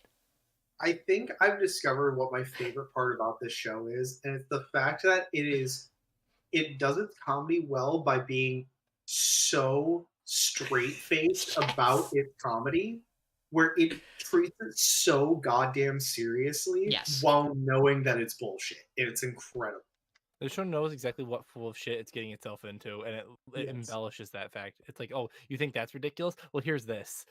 It's also a fact that I had like a week break where I had watched episode 6, so I watched 6, and a few days later I watched 7. And I was gut punched as they're like, yeah, so we're gonna go out into the city of Midgard. I went, God, right, it's called Midgard. Like every time, like I remember his name Sid. I'm like, what a great Final Fantasy guy. And then they punch me with Midgard again. I'm like, you have to stop. There's too many things here that are parodies that I can't handle. And I don't know. I like this arc setup of they're trapped in the school, and he can't control his mad. I'm interested to see what happens, because we say he's obviously not dead to some level, but he might actually legitimately be injured to some degree. He does have a body made of like steel muscle as is. Like, it's not, he is just ridiculously strong in general. So like he's probably fine. But you can't control right now because the goop is magic. Yeah, but then if he's alive, if he walks out of this alive, everyone's gonna be like, how'd he live that? Like, he's already slowly becoming not NPC level, and like the show's been doing a really good job of being like, no, he's actually kind of important, and people are noticing him. He's already the Eminence in Shadow while being the Eminence in Shadow. I think the craziest thing.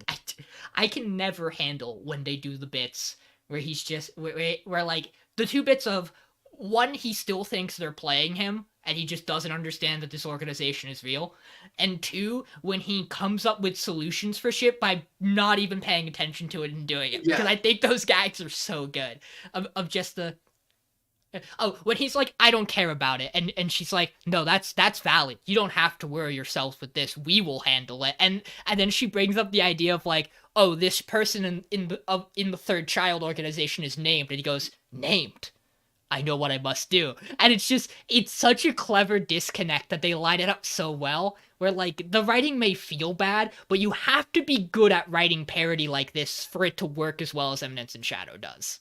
This show has no right to be good. I'm really liking this show, and I probably should not be. It's unhealthy for us. So, like, it's unhealthy for us to talk about this show like a good show. It really is. But man, it kind of is. But it's just a good comedy show, like most of the time. Season. We'll put it that way. People like this show. Like, it's fine. I thought episode 6 was really good. I thought all the stuff in there was great. They did everything well. Then 7 like opens with her essentially eating a piece of chocolate and then immediately lowered the show like 3 points for me. I did forget about that scene. I was like, why are we doing That's why the this? show's at 7 for me. I think a lot of the other bits this episode were good, but they have her do it like 3 times, and a lot of stuff with the Sherry. A lot of Sherry's just didn't hit for me. Come on. And I was like, nah, I am not feeling any of this. But then they do like dumb bullshit with the rest of the group, and I was like, oh, this is good. This is some good stuff here. I think the bit with his 98 Ways to Die, I think stayed a little longer than it needed to. I don't know. It My issue was that the ways all looked exactly the same. We didn't get visually to us. They didn't look different, which is what hurt it for me. Section. What kills me is it feels like it goes for too long, and then they give you the number you're at, and I'm like, what? Yes, you should be farther down the. He has like 38 more. I'm like, you should be farther down the list. Yeah. Yeah. But yeah, no, I think generally this episode was like a fun time, and I do like the setup for this next stuff because it actually puts him in like a bad location because we know magic is super important for how this man functions. It's a school of dark knights, and they don't have their magic. It's insanely bad. But the opponents use their dark magic or something. I don't know. They channel their energy from the Crimson Sun. It's gonna be something dumb. I mean, very. Hey, Michael. It's time to talk about Do It Yourself. Oh, hell yeah. Yo, this show? Last week? Each episode. No, week 6 went crazy. Episode 6, good episode. They go to the beach. They have great character moments. We get to see the characters all split up into their gay couples. Minus Jobco and the other one, because those two just vibe. And also Jobco's 12. Yes. So, but God, it's Pudding and Serufu, like the gayest, not outwardly gay characters ever. Yeah. And then Club Prez and Catgirl are equally. Yeah. But yeah, no, that episode, they go to the beach to go pick up little things to make like little knickknacks to sell to make money to build their treehouse. Yeah. So they pick up sea glass, shells. We get some really pretty shots of just things like that. Pudding comes along because Jobco's like, I'm gonna go to the beach, but then refuses to elaborate, and Pudding goes, refuses to elaborate.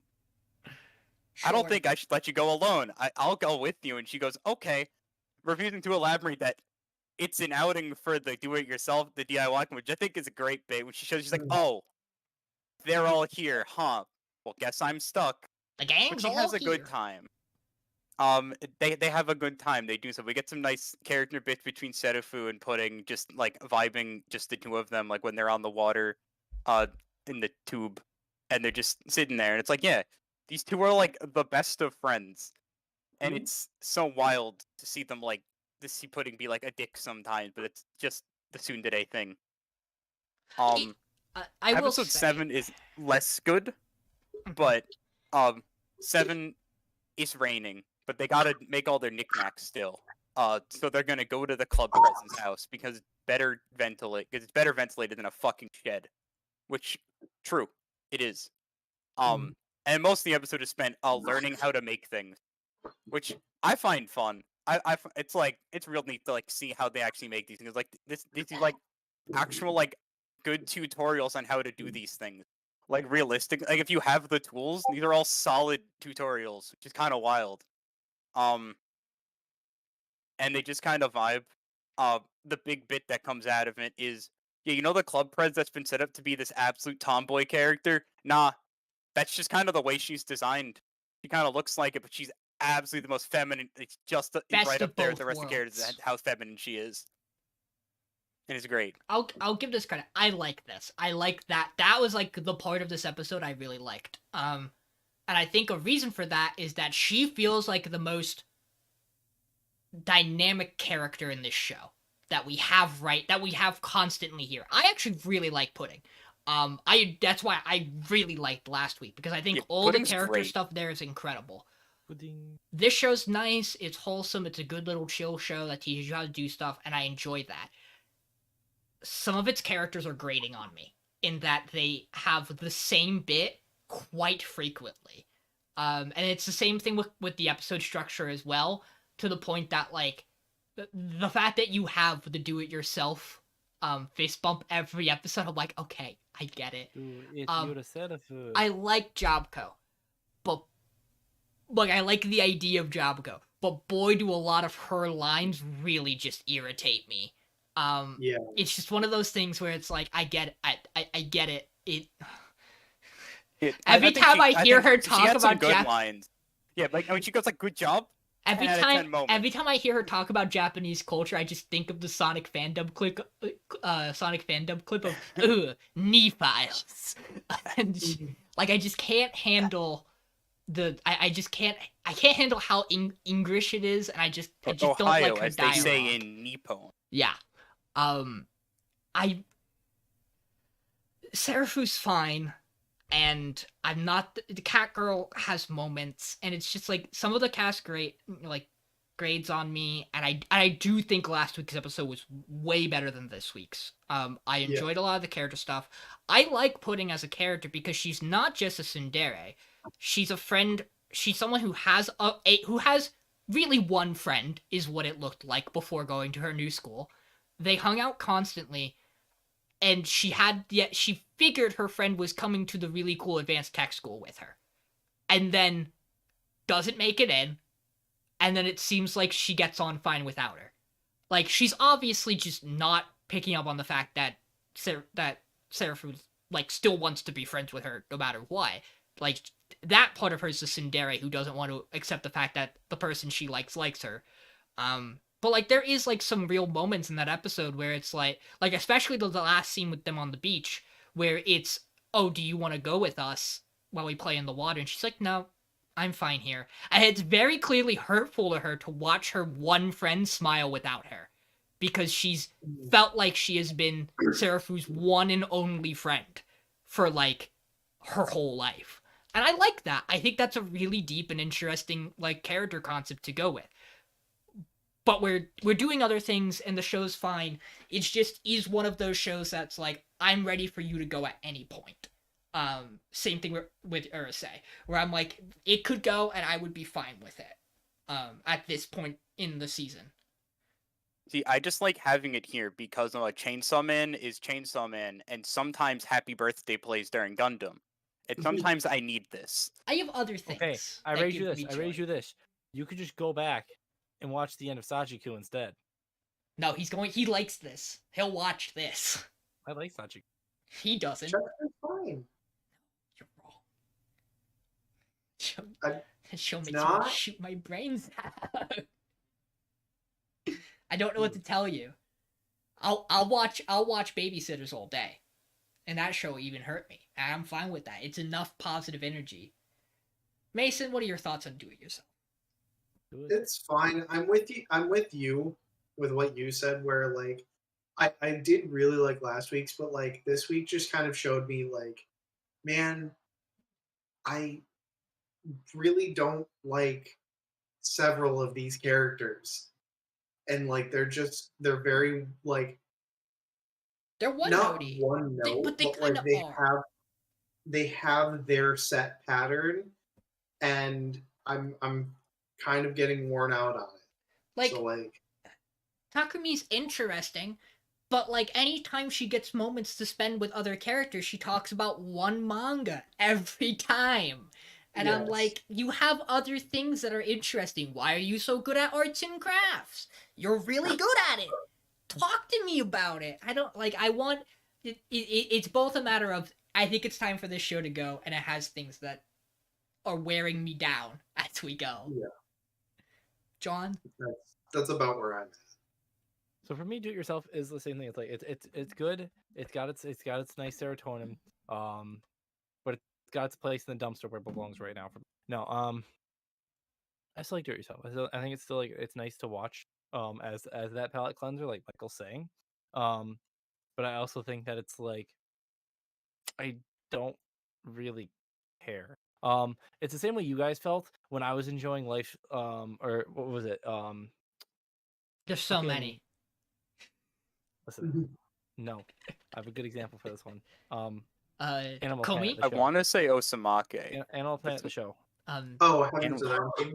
Yeah. I didn't. No, because I also enjoyed Heaven's Design. You can watch was this. great. You might enjoy it. You might learn something, but at some point you gotta accept it's time to go. In which Michael's in the me boat in this one. He doesn't want it to go, whereas I'm in the you guys one for this one. Where it's like, here's the difference for me. Heavens is a lot more similar to Urusei for me because it was very comedy dependent and it could fall flat on an episode if I didn't care about its comedy. Do It Yourself is a perfectly great. It's like it's gonna be a 6 or a 7 show for me unless it does something insane in its last couple episodes. If I go and finish it, right? Like if it does something that elevates it in the last couple episodes, oh boy, it might be like an 8. But like it's a fine cute girls do cute things show.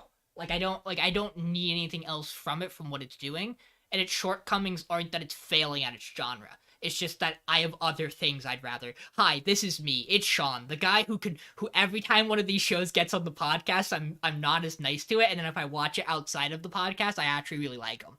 I don't think It's because you need to be critical for the podcast. Yes. That's the idea. Yeah. You're not going to be. I don't have to turn brain off to be happy. Randomly, yeah. Mm. These are hard shows to like rank and be like, yeah, this show deserves to be above this because it's just a big ball of serotonin sometimes. Better than Chainsaw Man, I must say. Yo, Chainsaw Man 0 out of 10. Chainsaw Man kind of mid. Speak. Oh, not yet. Hi, it's me. It's sword time. Episode 6. They beat the demon. They get its skill. They take Skill Taker. We were right. Skill Taker didn't work because the sword has the skill, not Fran. Yep. Teacher wants Fran to get out of there because they should not win this fight. And Fran goes, no, actually, I choose not to. I'm gonna fight. Which I think fits her character, and it makes sense. If they leave, the town's screwed. Yeah, I think I think the fact that they put such an emphasis on her losing her arms last episode makes it feel so weird that she's so gung-ho to go right back into this fight. It feels like that entire scene was worth nothing. I think it shows that was like the best part of episode 5. I think it shows that she knows she needs to be careful. She can't, like, more so. And that very traumatizing things can happen to her. I think you have to also consider that she's someone who wants to get stronger. Her motivation is that she believes she can do this. And that she doesn't really have other options in the moment. And for what it's worth, she doesn't win this fight. Teacher wins this fight. Barely. Barely. Like, this isn't a stop. Yeah. Like, this is he was about to run out of mana and lose. Like, it was the classic beam battle struggle. And then they killed the dungeon master. And they get on out of there. And then they upgrade all their points. They use all their skills. Fran's higher level. And they go, Skill Taker, max. Yeah, they have a lot of skill points. You just throw at skills. Yes. Yeah. Which means now their Skill Taker works. Go from like level 5 to level 27 after. She was 12 or something at the start of the dungeon. No, she was 12 going into the boss fight, I believe. And then she was like 12 going into the dungeon because she was 12 leaving the goblin encounter. Okay, so what? She's like 16 she's going 16, into the boss 17 going to boss fight, and she's like 25 walking out. I think that's what it is like then. Yeah, it's a very high level creature. Yeah. Like I said, this is what you call power leveling. So they upgrade Skill Taker so it has 100% accuracy. It's always gonna take a skill, but it can only be used once on a person. Except they can both use it, which is I didn't think about this, and we get this in episode 7. But at the end of 6, Fran's talking to the guild master, and he's like, "Hey, I don't mean to be this guy, but some of the stuff you give to us, some of the stuff you keep, and that's totally good. The demon, you gave us all of it, and we really appreciate that, except the, crystal that's usually in it is missing, and it's, the most valuable part, and I just gotta know if it was there, and Friend's like, nah, it wasn't there. It was gone. It was gone. It got destroyed. It disappeared. And then the worst character I've ever seen walks in. The funny thing, she's not lying. The crystal does disappear. She doesn't do anything. It's gone by the time she sees the demon's body. It's gone and broken. Yeah. Yes. She's not lying. She's kind of lying. It's a lie. She's stretching the truth. She's stretching the truth. Which is technically it would trigger a zone of truth in my opinion. Because it didn't disappear. I think so if you're she said purposely the withholding crystal information. Was destroyed at the end of the battle, that would be correct. But she didn't phrase it that way. Yeah. So Olsand, is it Arthur? It's something Olsand. His name's dumb. It's another A. August. I don't. Again, they may say the first name. All I know is that they start calling him Viscount because he's important. Yeah, it's August Olsand. And he's the son of a big noble, who runs this area. And he has a special skill that lets him tell when people are lying and makes him lie better. And as Which if explains kind of why the guy believes. And to make it even more clear that he's a bad person, we have Teacher and Fran imagine all the horrible things he's done to people, which is a little silly, but also they really want to make you feel like what they're about to do is an okay thing, and they wind up skill takering away from him. No, I don't. There's something about this I like in the way it's done. They wind up taking his what do they call? I'm trying to think of what they call it. His noble etiquette. His noble etiquette, and then his essence. His skill that lets him lie. It's essence of the liar or something like that. They wind up taking both. An actual cool name. They wind up taking both, and then Fran gaslights him. I love that Fran is just like, Teacher, can I kill him? And he's just like, nope. God, I want you to, but no. Not right now. Not right here. No. Maybe somewhere else, but not right here. Yeah, and Teacher's also like, Fran, you need to stop using the skill we take as soon as we take it. It's very suspicious. And so you're like, but I always wanted to be eloquent. And it's adorable, and she's wonderful, and the way they draw her in these scenes is great. I can't wait for the show to remember that Teacher can use a parallel thought thing and then just skill take her 8 times in the same person at the same time. I'm sure we'll see. Here's the thing: I don't know if it'll work. Or it's gonna just completely forget parallel thoughts, a thing he does at one point. I don't know if it will work because the skill has a once per day, and the idea is he's sharing the skill with Fran, so he can use it once, and Fran can use it once. Yeah, I think it's more than once per day. It's once per week. Yeah. Or it wasn't level 1. It was once per week. I don't remember. It's still. When they use it, the school's on cooldown for 286 more hours. Yeah, I think it drops to 72 at max level or something. That sounds right. But it's very. I think the show is establishing that Fran can use it and he can use it, and he's not gonna be able to duplicate this because I think that's gonna get a little crazy. This, I also think they're going to be careful because I think the point of taking this skill from him is to show there are repercussions for doing it, even if the person's a bad person. You have to be careful. And then they go and make curry. And we get a really weird decision where they explain the 3 types of curry, where the normal curry is just Fran, and the spicy curry is spicy Fran, and the mild curry is just Angel Fran, and it's a very weird drawing decision on this show's part. I love Fran. Okay, but which is the best one? The answer is all of them. Well, they're all Fran, so they're all great. They're all great. So they stole all this food, and he makes lots of food that probably shouldn't be stored in a pocket dimension, but is anyway. And they explain that it can't get contaminated by other stuff. Then they return to the city, and they are being followed by Olsand and a blue cat, who is the worst kind of cat in relation to black cats, because they basically beat the shit out of them and sell them into slavery. And we end on kind of this stare down, which again, absolutely beautiful to watch Fran gaslight Allstate the entire conversation. You're the girl. Not me. I've never met you in my life. I don't think. It's a different girl. Okay, but like I recognize your sword. But it's a big sword. Not the sword. It's such a good scene. Also, wow, I didn't think this character could get uglier, and the show does it. Yeah, no, he is an amalgamation of Wario and the perfume dude from Fairy Tail. Thank you, Michael, for posting the character I immediately thought of when I saw him. Yeah.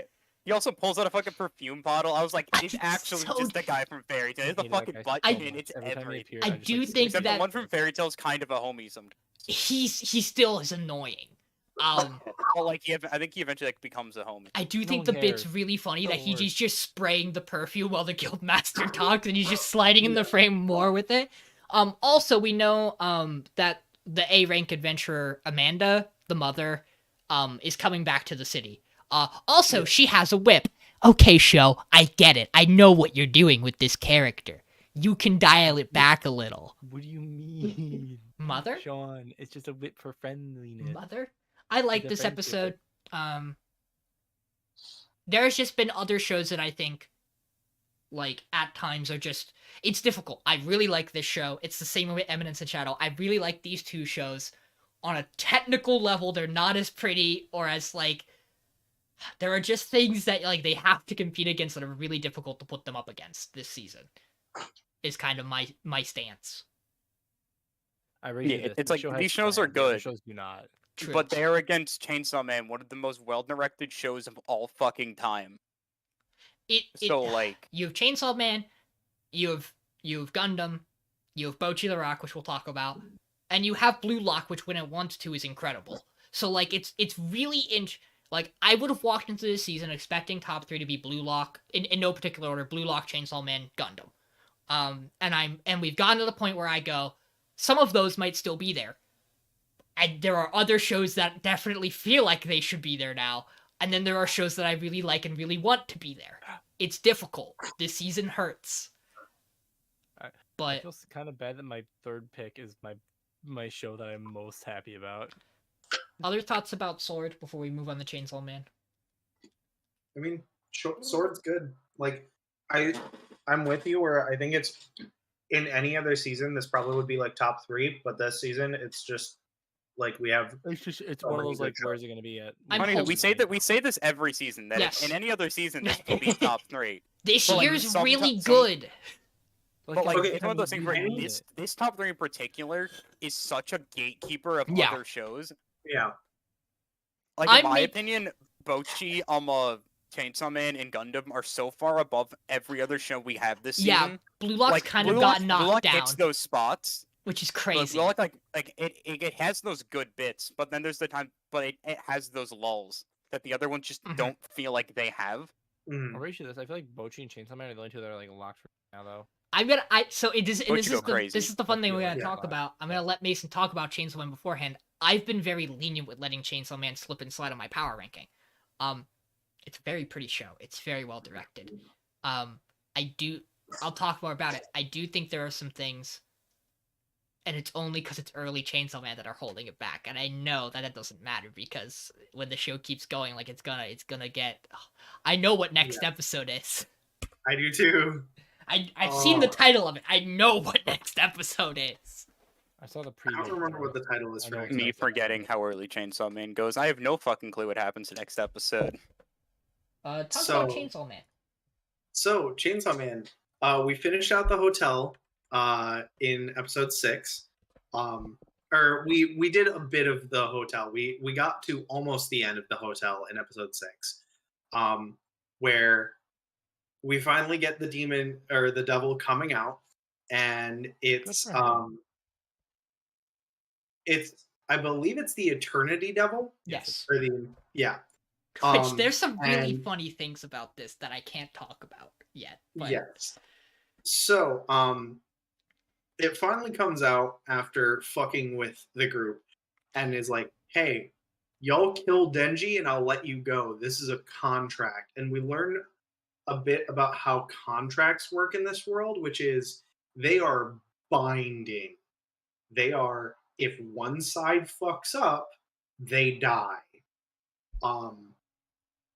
So this means a lot. It means that if they give up Denji, they will get to leave.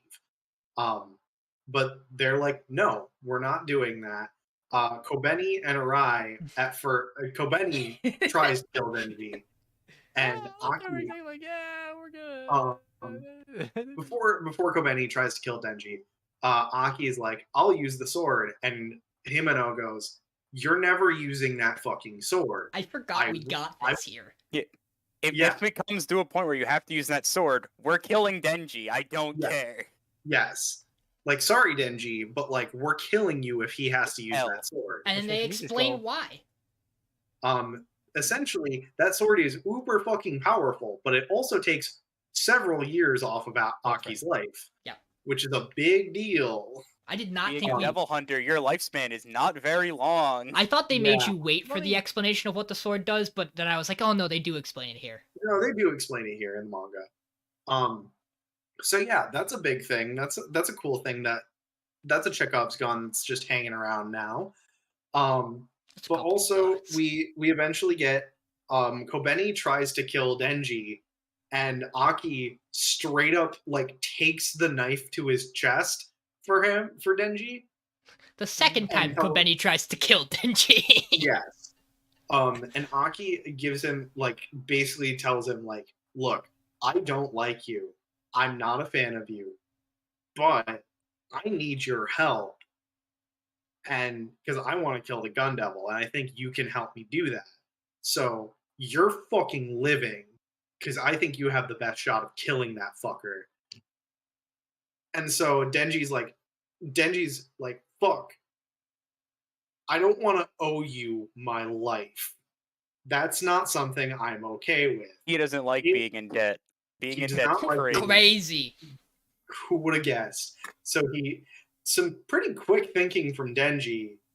He asks Power if Power can stop the bleeding because she is the blood devil, and she can. So she keeps Aki alive, and then he's like, "All right, fuckers, I'm gonna go kill that thing, or make sure that it wants to die by the time I'm done with it." Which is metal. I'm gonna jump in there, and we're gonna see how this goes. It can feel pain. And so that's where that episode ends, and then episode 7 starts with Denji. Before we go to episode 7, the end of episode 6, cutting to its ED. Holy fuck, that's so good. That ED's so good. So the EDs the past 3 episodes have been incredible. They're so good. I just needed to mention that fucking transition because that shit went crazy. Yeah, it did. Anyway, and then episode 7 starts with Denji hopping into the mouth of the Eternity Devil, and then spending quite literally 4 days just murdering this fucker. He just you say what is the number? I'm gonna go find it. We find out that Denji he gets tired, and he starts getting hit, but then he eats portions of it, and the blood revives him. So he is, in the words of Denji, he's a fucking perpetual motion machine. One might say, give me the Nobel Prize. A motion machine. Yeah, I think it's 4 days overall because it's 3 days after Aki gets stabbed that it ends. So it's 4 in total. Yeah. So it's a long ass time. And finally the devil is like, fuck it. Here's my heart. Just kill me. Just do what you want. I don't care. Just let me die. I don't want to do this anymore. And then they get out. And it's fine. And so after this... I love that. They decide that they're... and no time has passed, so... Yeah, and so then after this, they decide that they're going to go out for drinks and celebrate winning and not dying. Job well done. So they go and hang out at this bar and eat a bunch of food, drink a lot, and Denji is like, "Hey Himeno, how about that kiss?" And then Makima shows up. Is like, "What about a kiss?" And he's like, "Just kidding. Nothing." No kisses. He's like, shit. And then Himeno's like, "But what about my kiss?" And he goes, fuck, shit. Fuck, what do I do? I love shut the fuck up. I love seeing that it cuts there because I know that in the manga, that is the end of a chapter as well. Mm-hmm. So it's really cool. Also, the entire time anything is happening during this scene, you just hear Power in the background going, "This is mine. This is mine. I want more fried chicken. This is mine." And I love it. It's great. It's wonderful. And we like everyone gets progressively more drunk. We learn more about Kobeni and Arai. Except for Denji, because Denji is a minor. There's a drinking contest between Aki, Himeno, and Makima wins by a fucking landslide. Because she can just outdrink anyone for some reason. I have no idea why. I do, but like doesn't matter. Shut up. And then Himeno just starts kissing Denji, and he's like, "Oh damn, I'm in on this." This was the best way to do this scene. It's so soft and weird. Why do I skipped forward 10 seconds because I knew exactly what was about to happen. Good, I didn't need to see it. Good show it blurred it. Good show it blurred it. I'm so happy that it blurred it. Like that is the perfect way to do it. I'm so happy that it's such a disgusting scene. Bad shows would show it. Yes. Thanks, Adult Swim. So disgusting, dude. They said they were gonna censor everything. Then they went, "Oh wait a second. Okay, no, we should probably censor this." And then they doubled down on it by having the power bit where she's like, "Oh no, Denji eats anything that's slightly nutritional," and you go, and he swallows it, and then he proceeds to. We get a really nice scene with Denji and Arai. I forgot this happened. I did too. Arai is like helping Denji while he's puking his guts out because he just ate puke. Oh, he teaches Denji how to puke his guts out. Yeah, how to puke his guts out. Yeah, how to puke his guts out. And it's a really nice scene between the two of them because we get an insight into how Arai's brain works versus how Denji's brain works. And like they have a nice like bro moment. And then after this, Himeno like they're all about to leave and they're like, "Hey, where's Denji?" And they're like, "Oh yeah, I saw Himeno carry him off." And Denji wakes up in Himeno's apartment, and she gets up on top of him, still drinking, and asks him if he wants to do it. Well, and then the ending comes through. And I love this ending. I'm not gonna lie. Like, I know it's the sexy girl ending, but also like, I love the CRT look to it. Yeah. I love the song. It's just really good. Look, if Eminence and Shadow can do it at the end of every episode, Chainsaw Man can do it artfully at the end of one. Yes. So there are a couple of things. I despite the fact where I have Chainsaw Man, again, I'm trying to be lenient so I can have other stuff be up while knowing that this show is incredible. There are a couple things I really, really love about these two episodes.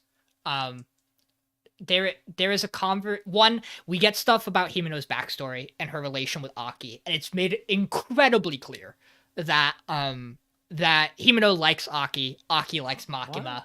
What? And I love the bit at the end of episode 7 where Himeno's like, "You like Makima, don't you? You all fucking like Makima. Why you like that bitch? I don't know." And she's just so brutal about it, being incredibly drunk. I'm not gonna go into a lot about my thoughts on the Denji Himeno scene at the end, because I have plans to talk at length about it with Alex at some point for a one-off thing where him and I want to talk about how Chainsaw Man presents intimacy, because this scene will make people upset because the Makima scene with Denji made people upset, and we know he's 16. It's important that he is 16 because Japan, that is a legal age of consent. He just can't drink alcohol. Which, again, problematic that she has alcohol in her mouth and kisses him. Again, there's a lot of stuff in this scene that isn't good. But it is incredible for the types of message that it is trying to send about relationship, about desire, and I think this scene's handled incredibly well. I also think that it does a good job of showing that this isn't exactly a good thing. No, not at all. Yeah. Denji seems very uncomfortable in this position he is in. I mean, he's very much not fully there. I mean, he just woke up from throwing up. He also just had alcohol shoved into his system. Like, one way or the other. Yeah. It's very much not presented in a good light, and that's good. Yeah. There are just, I've tried, there are a couple of other scenes, lines of dialogue that I really like. Aki, when he decides to take the knife for Denji, when he talks about why, it is because he wants Denji to kill the Gun Devil, but he words it as, I can't kill the Gun Devil. I think you can, which is something incredibly important because it shows that, like Himeno, like the whole scene with Himeno and her teacher, who we don't, I think, know the name of yet, at the graveyard, you know, it's expressed that you need a screw loose to make it in this field. And the fact that, and they both point out, Aki is too reasonable that he is probably, he has to be careful. Like, it is likely he will die at some point in his career because he doesn't have that screw loose. And the fact that he goes, I can't kill the Gun Devil, is incredible writing because it shows he knows, despite his desire to do it, that he would never be able to. And I think that is, like, it perfectly encapsulates and shows off what they're trying to express about Aki still being a sane person amongst this group of maniacs. And while I know there are going to be people who don't like Kobeni because of these 2 episodes, everything she does makes perfect sense. The poor girl just started this job. Yeah, Kobeni and Arai are in this place. Yeah, Kobeni and Arai are characters that are both designed to be a normal person in this absolute, like, the equivalent of if you were there. This is how you would act, 100%. And Kobeni is a normal person. She's from a family where their parents had like 9 kids, 8 daughters and 1 son or whatever, and went, "Fuck you! Our son's the only one who's getting any of your money. Everyone else go do part-time jobs." It's a really cool scale of where do these characters fall on normal to crazy. Because there's like your normal that you would say in or setting, and there's what's normal in Chainsaw Man, and Aki's like that line. Aki's normal for Chainsaw Man. Like for the people who work and are dedicated and know there are devils, he's a normal person. Like Kobeni and Arai are like even more. They're almost abnormal in that they're more like us, and they probably shouldn't be in this world. And I think that's a really neat element of it. Also, the anime does add something that the manga doesn't. They give Kobeni the beret, and it's the best decision I've ever seen. It worked. Perfect. They also have the scene that everyone's been memeing with them, Kobeni going, yes. I have a contract with the devil, but I'll keep it a secret. Well, Aki does tell them to do that. Yeah. Now you have everyone's favorite bit, which is the sloppy toppy devil. Yeah, I know. Which is what the joke has become. It doesn't help that the line that immediately follows her saying, "I keep my devil a secret," is I like to eat good food. Yeah. I think one of my favorite bits. I really liked episode 7, Himeno's monologue, and the backstory with like the flashback with the Aki's too normal. Denji's insane enough. He might just be able to pull this off.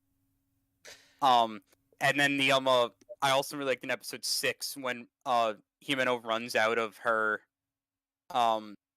cigarettes and she breaks. Yeah. Because she no longer has her nicotine keeping her sane. Because it finally then at that point her brain goes, "No, the situation sucks. We're fucked here." Maybe we do kill Jen. Maybe we do. It's also there are 2 other things I've thought of. It's really great to show it's great to do the backstory of why that Aki didn't want to smoke, and then show that he still does, because it shows what the job's done to him, and that he was like, I'll do 1 cigarette, and because here's the truth, 1 cigarette's not powerful enough to get you addicted. There other factors have to do that. A person can have 1 cigarette and then stop. That's totally possible and doable. Aki's situation is that he kept smoking for a reason. And then when he shares the cigarette with Himeno, it's a great scene to express their dynamic, because Aki's not bothered by the fact that it's an indirect kiss, which is very clear about how he sees Himeno. Whereas if it was Makima, he would probably lose his fucking mind. And the other thing is when Himeno pulls the ripcord on Denji. It's so good. It's with the ghost devil contract. It's such a good. Keep going. Here we go. Which means she was sitting there watching that. Yes. For about 3 days. She's the only person who watched the whole fight. Yes. fucking batshit. John, you really like this show, it seems, and I know before we had kind of gotten here, you were like, it's good, but you weren't sure. I get it, but like, I don't really get it. Now I'm like, okay, I this get was it. the point where Kinda fucking all of crazy. us were waiting. Yeah, the Eternity Devil fight's like the first like really big memorable moment of the show or of the manga. Yeah. Is all I have to say about it. Like, it's just fucking crazy. All of its characters are fucking crazy. Everything that happens is crazy. Like, it's just like you have to be mental to enjoy this show. Luckily, we're all fucking weebs, so we got that one checked off. I'm so excited for you to see the next episode. But yeah, no, it's good. I liked episode 4 better than like 5 just a little bit. Yeah. That shows on my PR. Just because like the whole thing of like they're strapped in this hotel, explaining what the devil does, explaining that, oh yeah, that's right. It isn't very strong, but as you become more fearful of it, it becomes stronger to you. Is interesting. Because that's the nature of the devils. I mean, if you fear their concepts, they get stronger. Which is why they're good against sane people, because they know how to fuck with them. That's the whole point. Yep. I really like it's one of those reasons where going from JJK to this was a very easy jump, because there are a lot of technical similarities that make sense. I'm not mad that they're similar, because you're talking about devils and fiends and contracts, and all this stuff makes sense. Like, it makes sense that the stuff draws to negative emotion, that fears make them more powerful, that contracts are binding for them. All of that checks and makes so much sense in the world building. It's also just always important to keep in mind the whole devils get stronger the more afraid they are, and just always have in the back of your mind, Chainsaw Devil. And just chainsaws are and just hear the sound of a chainsaw in the back of your mind and go, yeah, no, I get it. Is the fact that like people are going to view him as a good thing, which therefore decreases fear in him from people. It's an interesting thing to think about, right? So are you trying to be a good guy or a bad guy? But that guy threw my car. Come on! What a piece of shit. I love that. I love that. He threw me inside the car. Somehow that guy didn't die. Yeah, he's alive. But yeah, I mean, episode 5, I get like how crazy it is. I didn't really like a lot of stuff afterwards. But it's definitely interesting for furthering the plot and stuff. I still don't like Makima. Like, I like Makima, but like, you're supposed to like Makima. And that in this show, it means I really shouldn't like Makima. He's a little sus, as one could say. I think the show. She may have vented. I think the show even does a good point at a good job at this point of showing you enough characters who all like Himeno's our first character who's like, I don't like Makima, and you're like, okay, Himeno, is it just because of Aki that you don't like Makima? And it's like the show does a good job balancing her as a power character. Like, she is in charge of these people. So, like, you always want to question in media whether or not you should trust the person in charge. So, like, I get where you're coming from, John. We need to probably move on. John? You know what's up? Bocchi the Rock. That's good. It's episode 6. Can I say something quick? Side characters. Yeah, sure. The screenshot and the scene that happens in this screenshot is incredible. And I know that I say this with this in the middle of my pack, and I'm going to talk about that, but this screenshot's incredible from episode 7.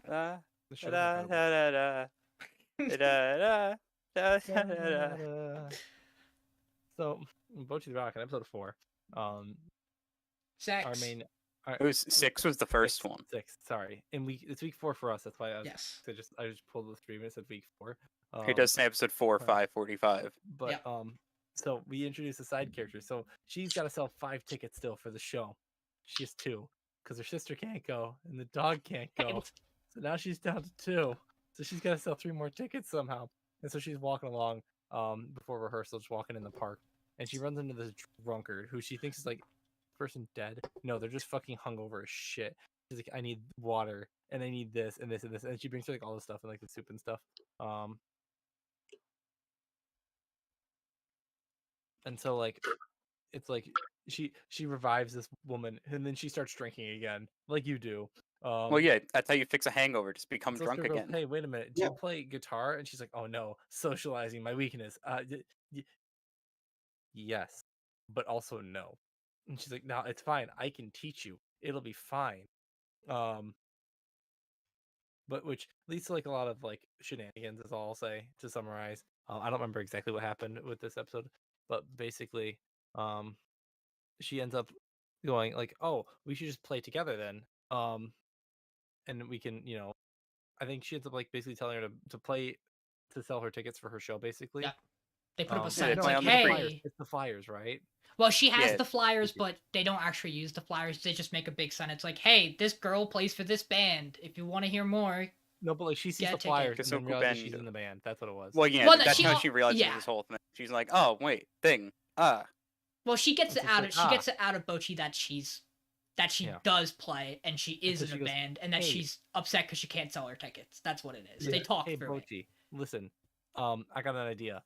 So we're gonna play in front of people in the street, and then they'll buy your ticket. Problem solved. You'll play with me, because I play bass. And so she goes and gets her bass, and she's like, "Well, where's your bass?"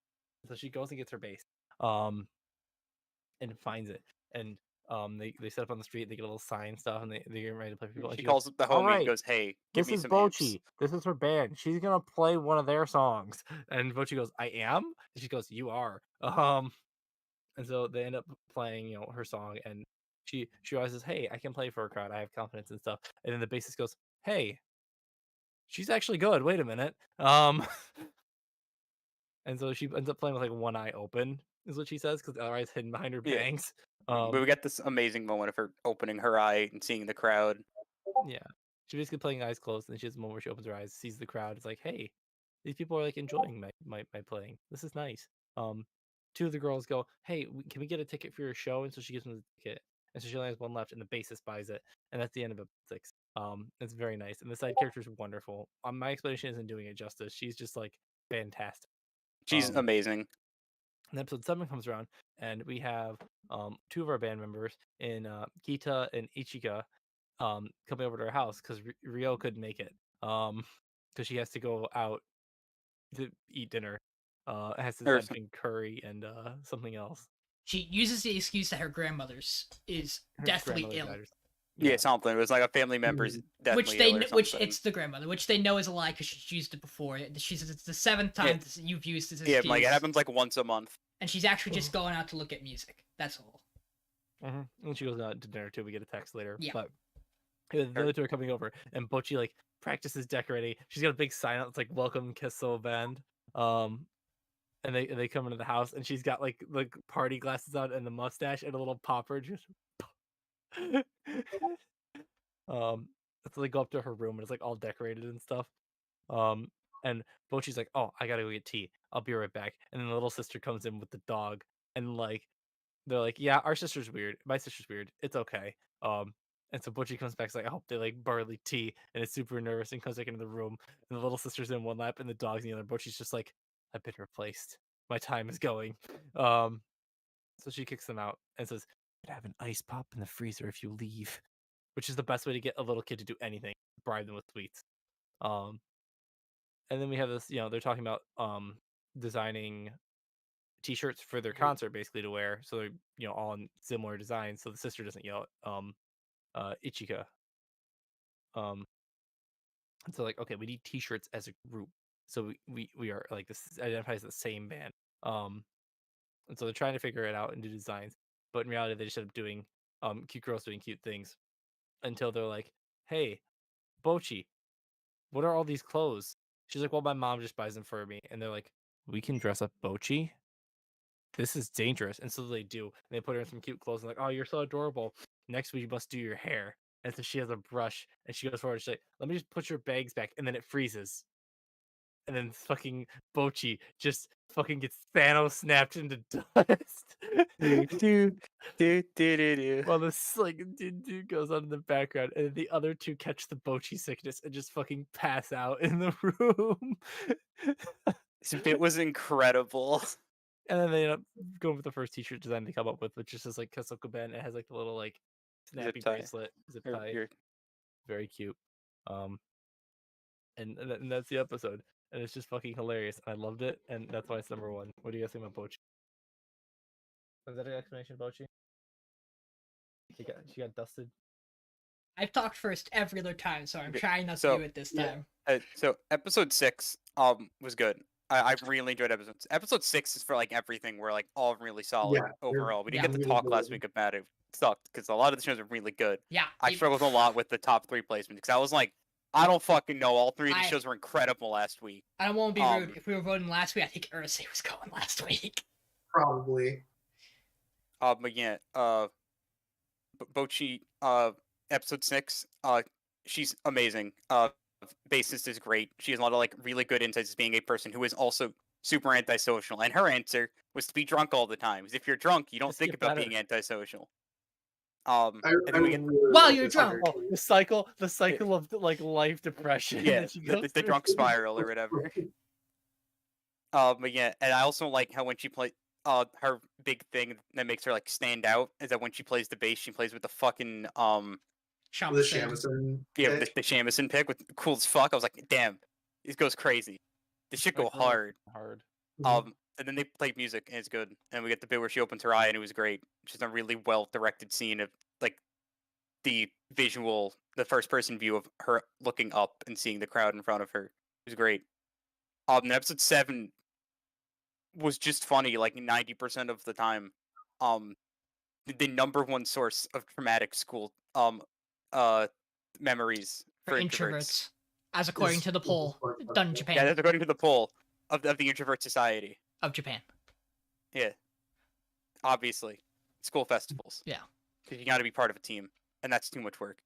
God, you gotta be a cheerleader and stuff. The animation for those are incredible. You're never ready for this the stop motion claymation bullshit. The scene where but like the other style they do too, though, where it's like the super hyper realistic, like cool action anime, like Desert Cloak Blow is incredible.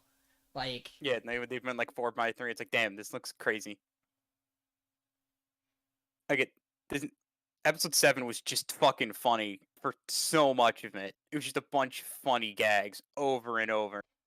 And then it ends with Bocchi speaking up. I can't believe we're going to be playing at the Titty Typhoon next week. True. I really like that you can see the typhoon coming on the TV when they're at the house. It's very apparent. Like they don't just, it's not just out of nowhere. They've let you find it yourself and then they'll bring it up again. They put the gun on the table. Yeah. But don't point it out. So here's the thing. I think episode 6 of the show is incredible.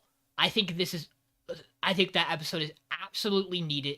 It moves Bocchi's character in a way that works so well for the story where we are. Introducing like a mentor character who has some similar issues, who gives incredibly great advice that it should be obvious but isn't, because she's an introvert who has a lot of social anxiety and other problems she's dealing with. So her first thought isn't, I'm talking about Bocchi, but like Bocchi's first thought isn't, what do I have to worry about with these people? It's, I'm worried these people are going to judge me because everyone's done that my entire life, or I think everyone has done that my entire life, and I don't like socially interacting with people. And just the line that is, you can open your eyes, no one's an enemy here, is incredibly well done in the context of the scene and the show. And I also enjoyed the double I really appreciate that the rest of the girls in the band understand what Bocchi's going through. They're not like, oh, she'll get over. They're like, they don't wave it off. They're like, no, this is her. This is who she is. And we'll work through it with her. Like, and they understand the stuff she has problems with, and they check in with each other about how she's doing. Like when they talk to Kita, and they're just like, what's she like at school? And Kita's like, I don't really know. Like, that's a real and a good conversation. And I adore that episode. There was a reason it was my number 1 on that power ranking for last week if we had it. I think episode 7 this week is a good Bocchi episode. It has good humor. It evolves their dynamic. It shows off the parent relationship. It's nice. I just don't think it's a great or incredible episode. And the stuff I put above it, I think all had episodes I really loved this week. That's all it is. Bocchi the Rock is still an amazing show that is probably in my top 3 overall. That's where I am on this show. I think this show's incredible. Like, last week was really, really, really good, and then this week was pretty good. I'm with you on that. So get me the Thanos snap edit of this week's episode of Bocchi the Rock, where it's just, and then Bocchi just fizzles away. Half the population, baby. Here's an interesting show to talk about for its past 2 weeks. Shinobi. Last one, Mason.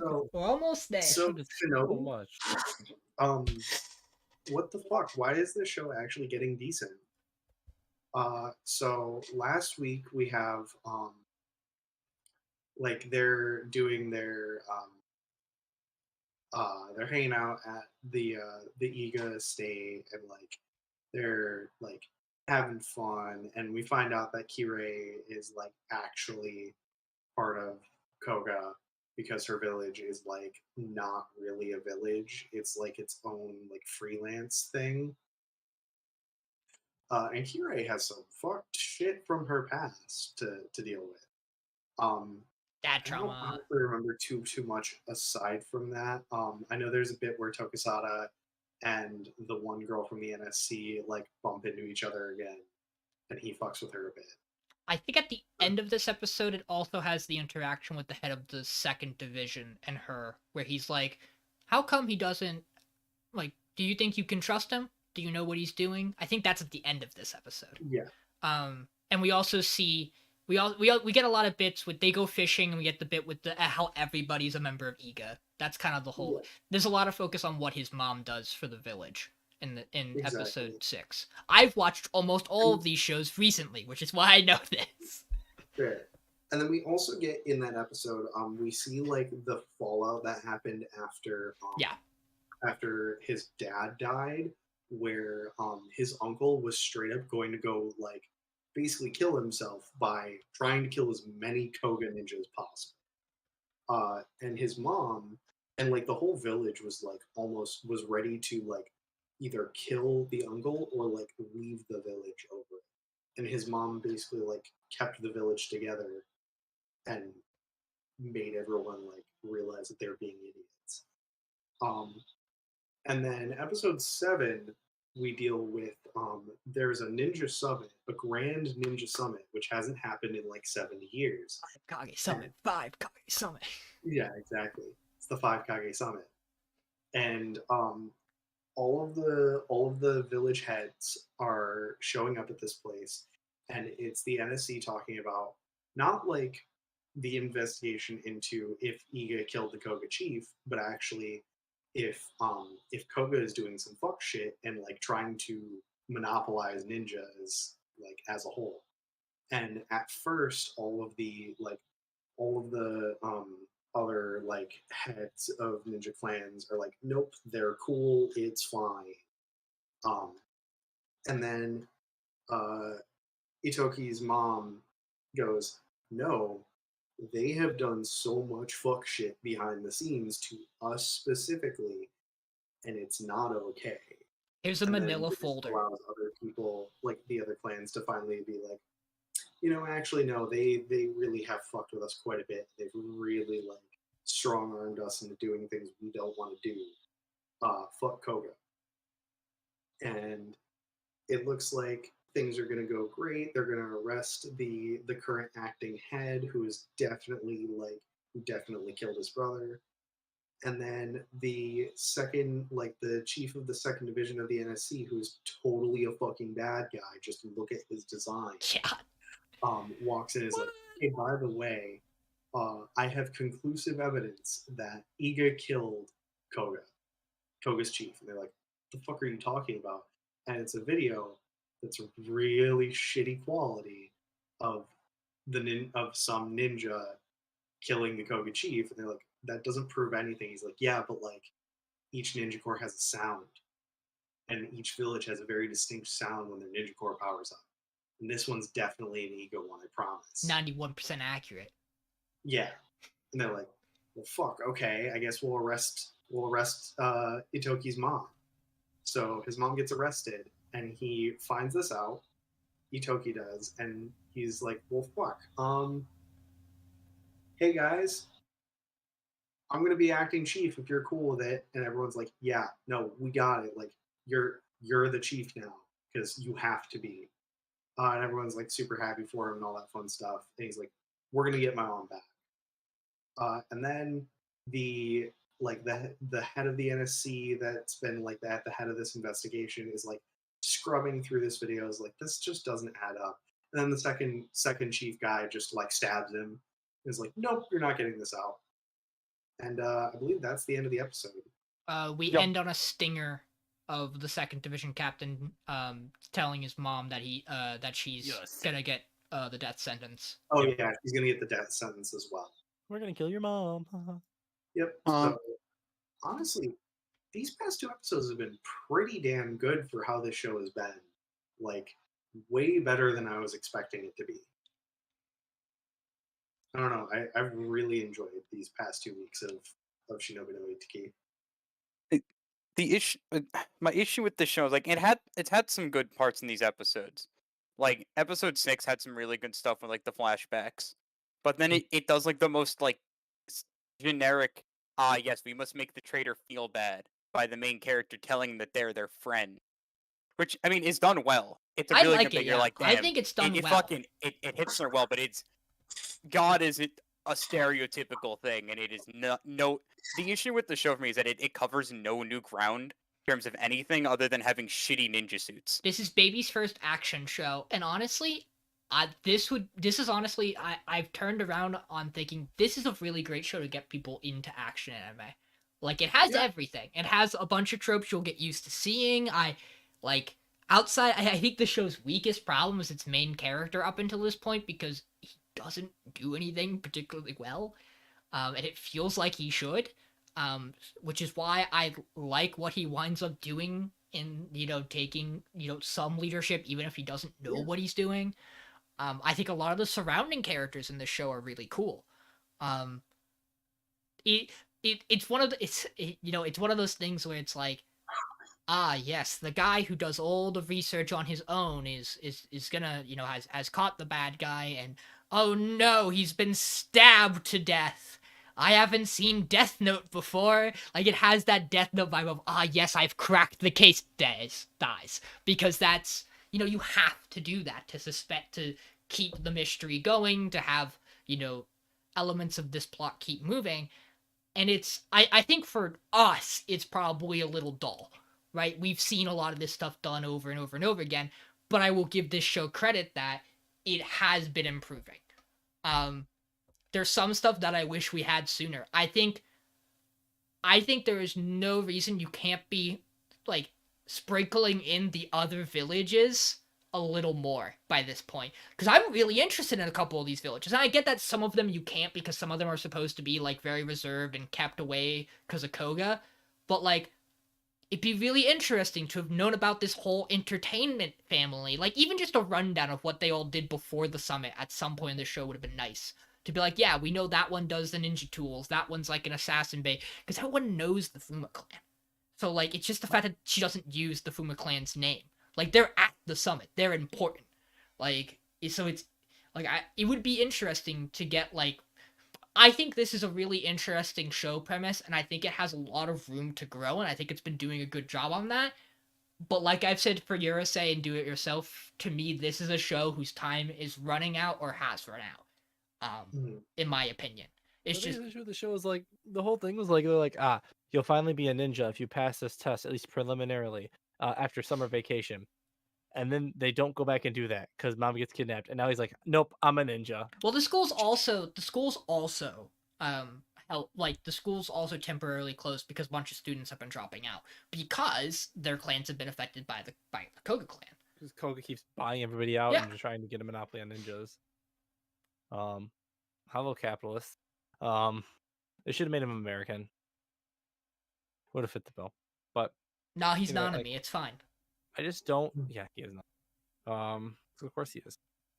I don't know how I feel about like this just like random assassination of like the #1 lead and everything and like all this other stuff. It's like I can see it coming, but at the same time, it's like these guys are also ninjas. How did they not see it coming? Like, well, that's the second. and also play devil's advocate. How is it definitive proof? Couldn't someone else have just used an Iga core at one point? Correct. It's not ever, right. Like but they can't argue it there. Like they can't because if she's and I actually really like. I actually really like his mom. Yeah, I think she's done well. His mom's great. She's a great character who understands like political tension and turmoil and like arguments, because the whole thing is because they just got the Koga chief to walk over peacefully into custody, she cannot put up an argument about it here. She has to go, or it invalidates everything that just happens, and it's more important to her that he's arrested for the sake of her to keep her village safe than that she gets pulled away for a while. I like how this one guy though has the decision making of like, yep, I decide you get to kick. I mean, that's basically what the first head is doing, right? So it's kind of like the different divisions can do different things as long as it's like important enough justification against the laws that they can all bring it up and make actions. There is just no need to do like another concise like roundabout of do you think the Iga chief should be arrested like we just did the Koga? Because again, they just showed that they were fine arresting the Koga chief for the claims that went against the ninja ordinances, so she has to go too. I think the show's been getting better. I just, no matter how good it gets, its time on this podcast is limited, just by nature of this season.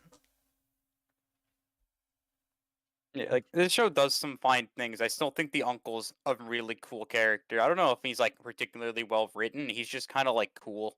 He's a cool guy. He does some cool things. But this show is just like immensely worse Naruto, and Naruto is already like an 8 out of 10 at best most of the time. Naruto does cool things. This show doesn't do that many cool things. They have very derpy suits, and they do some ninja-esque.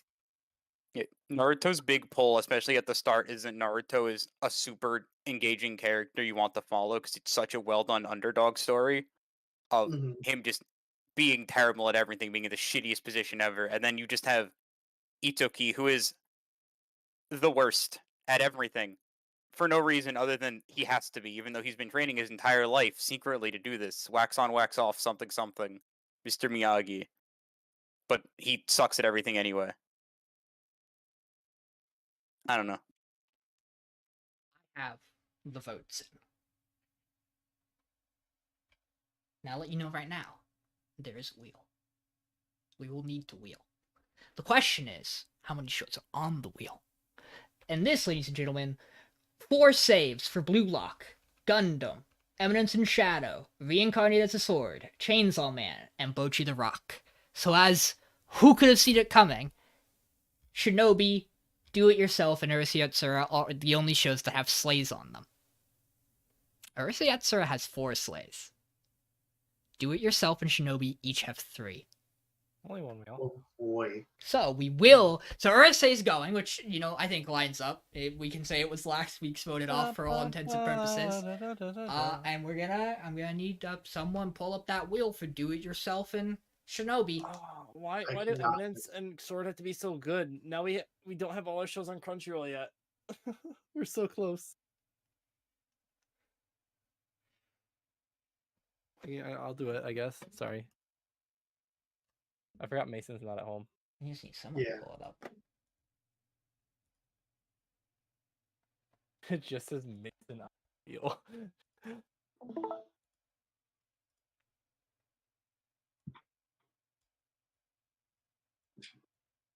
And Shinobi and Do it DIY. yourself. Now I want it to go. You got reminded of that joke one more time. All right. When it lands on goes. That's how it's been the whole season. We're good, Sean? Yeah. Here we go. Come on, big money. Come on, big money. No Emmys. Come on, don't make me watch more bad Shinobi gameplay. Come on. Stop. Mason just didn't want to lose both of them in 1 week. I don't want to lose both in 1 week. I knew it was going next week if it didn't go this week. This is the worst week. I mean, it's 50-50. You never know. Maybe Bocchi the Rock just suddenly becomes a bad show, Mason. I mean, John, I'm winning this season. I hope you know. I don't know, man. I don't know. I think you all have a legitimate chance to win this season. Not me. What do you mean, Michael? Michael, you got a good shot. I almost fucking Dylan'd this season. It was What do you mean, a Michael? little Hey, close. hey. Hey, don't worry. I helped you out on that bibliophile one. True. Yeah. Maybe Chainsaw Man's just dog shit from here on out, and like I end up with 3 shows in top 3. Yeah, maybe it is. Maybe Chainsaw Man doesn't go into one of its best arcs immediately right after this or something. Know what's happening. You're not getting all 3 of your shows in top 3. You know you're not. I'm lucky if I get 2. Yes. I think that is yes. It's crazy that's the. I'm lucky if I'll be very lucky if I get 2. I don't think that's happening. I'll be happy with my Bocchi the Rock. I'll be happy with Bocchi. I'm not greedy. I think that's the one you're gonna get. We'll have to see though. Sure. I like Blue Lock. I don't hate Blue Lock. Listen, low key, Eminence and Shadow somehow might just be there at the end of the day. See, you know? I want to meme that I think Reincarnated as a Sword and Eminence and Shadow have a chance to break top Sword. 3, but I do. I really do. But I just don't think in this season it makes it, but right? Like Gundam. Gundam's beautiful, and I'm really loving its characters. I think the one thing that's interesting is like because we have so many shows that have like 20 episodes or like 20 something episodes, it becomes really awkward. That might be the place where Sword might have an edge, where it's like, it actually might have like a decent endpoint, but it has to make it far enough along that line that starts to be apparent, right? Gundam, do we even know yet? Gundam's 2 core. It's gonna be. I think it's doing. I actually think it's doing 23, and it's taking a break, and then it's gonna do another 23. Yeah, it's doing. Oh my god! Yeah. I mean, most Gundams are this long. It's the season ending in December, so I think it's actually 12. It says end date December 2022 on my thing for any list. Right. So it might do 12 and 12. I really did think. But who knows? Talking about Eminence and Shadow, I think that might edge it into somewhere. Maybe, I don't know. Oh, it's gonna edge. Did you guys know that Eminence and Shadow has a series of shorts that comes out each week along with it? No. They are released on Kadokawa's YouTube channel under the title Kagejitsu. They are just the Seven Shadows doing dumb shit in the like a chibi, the same art style that's used for Isekai Quartet, and they're great and wonderful. Oh yeah. Okay, it for sure has a second part coming out in spring. We don't have confirmation on episode count yet for Gundam. So who's to say? But with all that in mind, I want to thank everybody for coming out. Apologies for such a late episode, and apologies it was a double week, but we will see you sometime next week for hopefully a regular old episode. And we'll have 7 shows left. We'll be cutting down to the halfway mark by the end of next week's episode. Hear me out. Tuesday's a cool day. If it works, we'll try. I know can't do Sunday this week. Okay. I can't do Saturday, Friday. Okay. That sounds like a Monday or a Tuesday. Like Monday, Tuesday looking kind of good. And we'll have to see who can do what. But with all of that said, I just saw Dylan was in chat. What a good man. What did he say? He said no one. He said no one can lose 3 shows in 3 weeks like me. I love Dylan. He's a home. I miss playing League with Dylan. He has a whole server you can go in. But that's besides the point. Again, thank you all for tuning in. We will see you guys next week. Bye.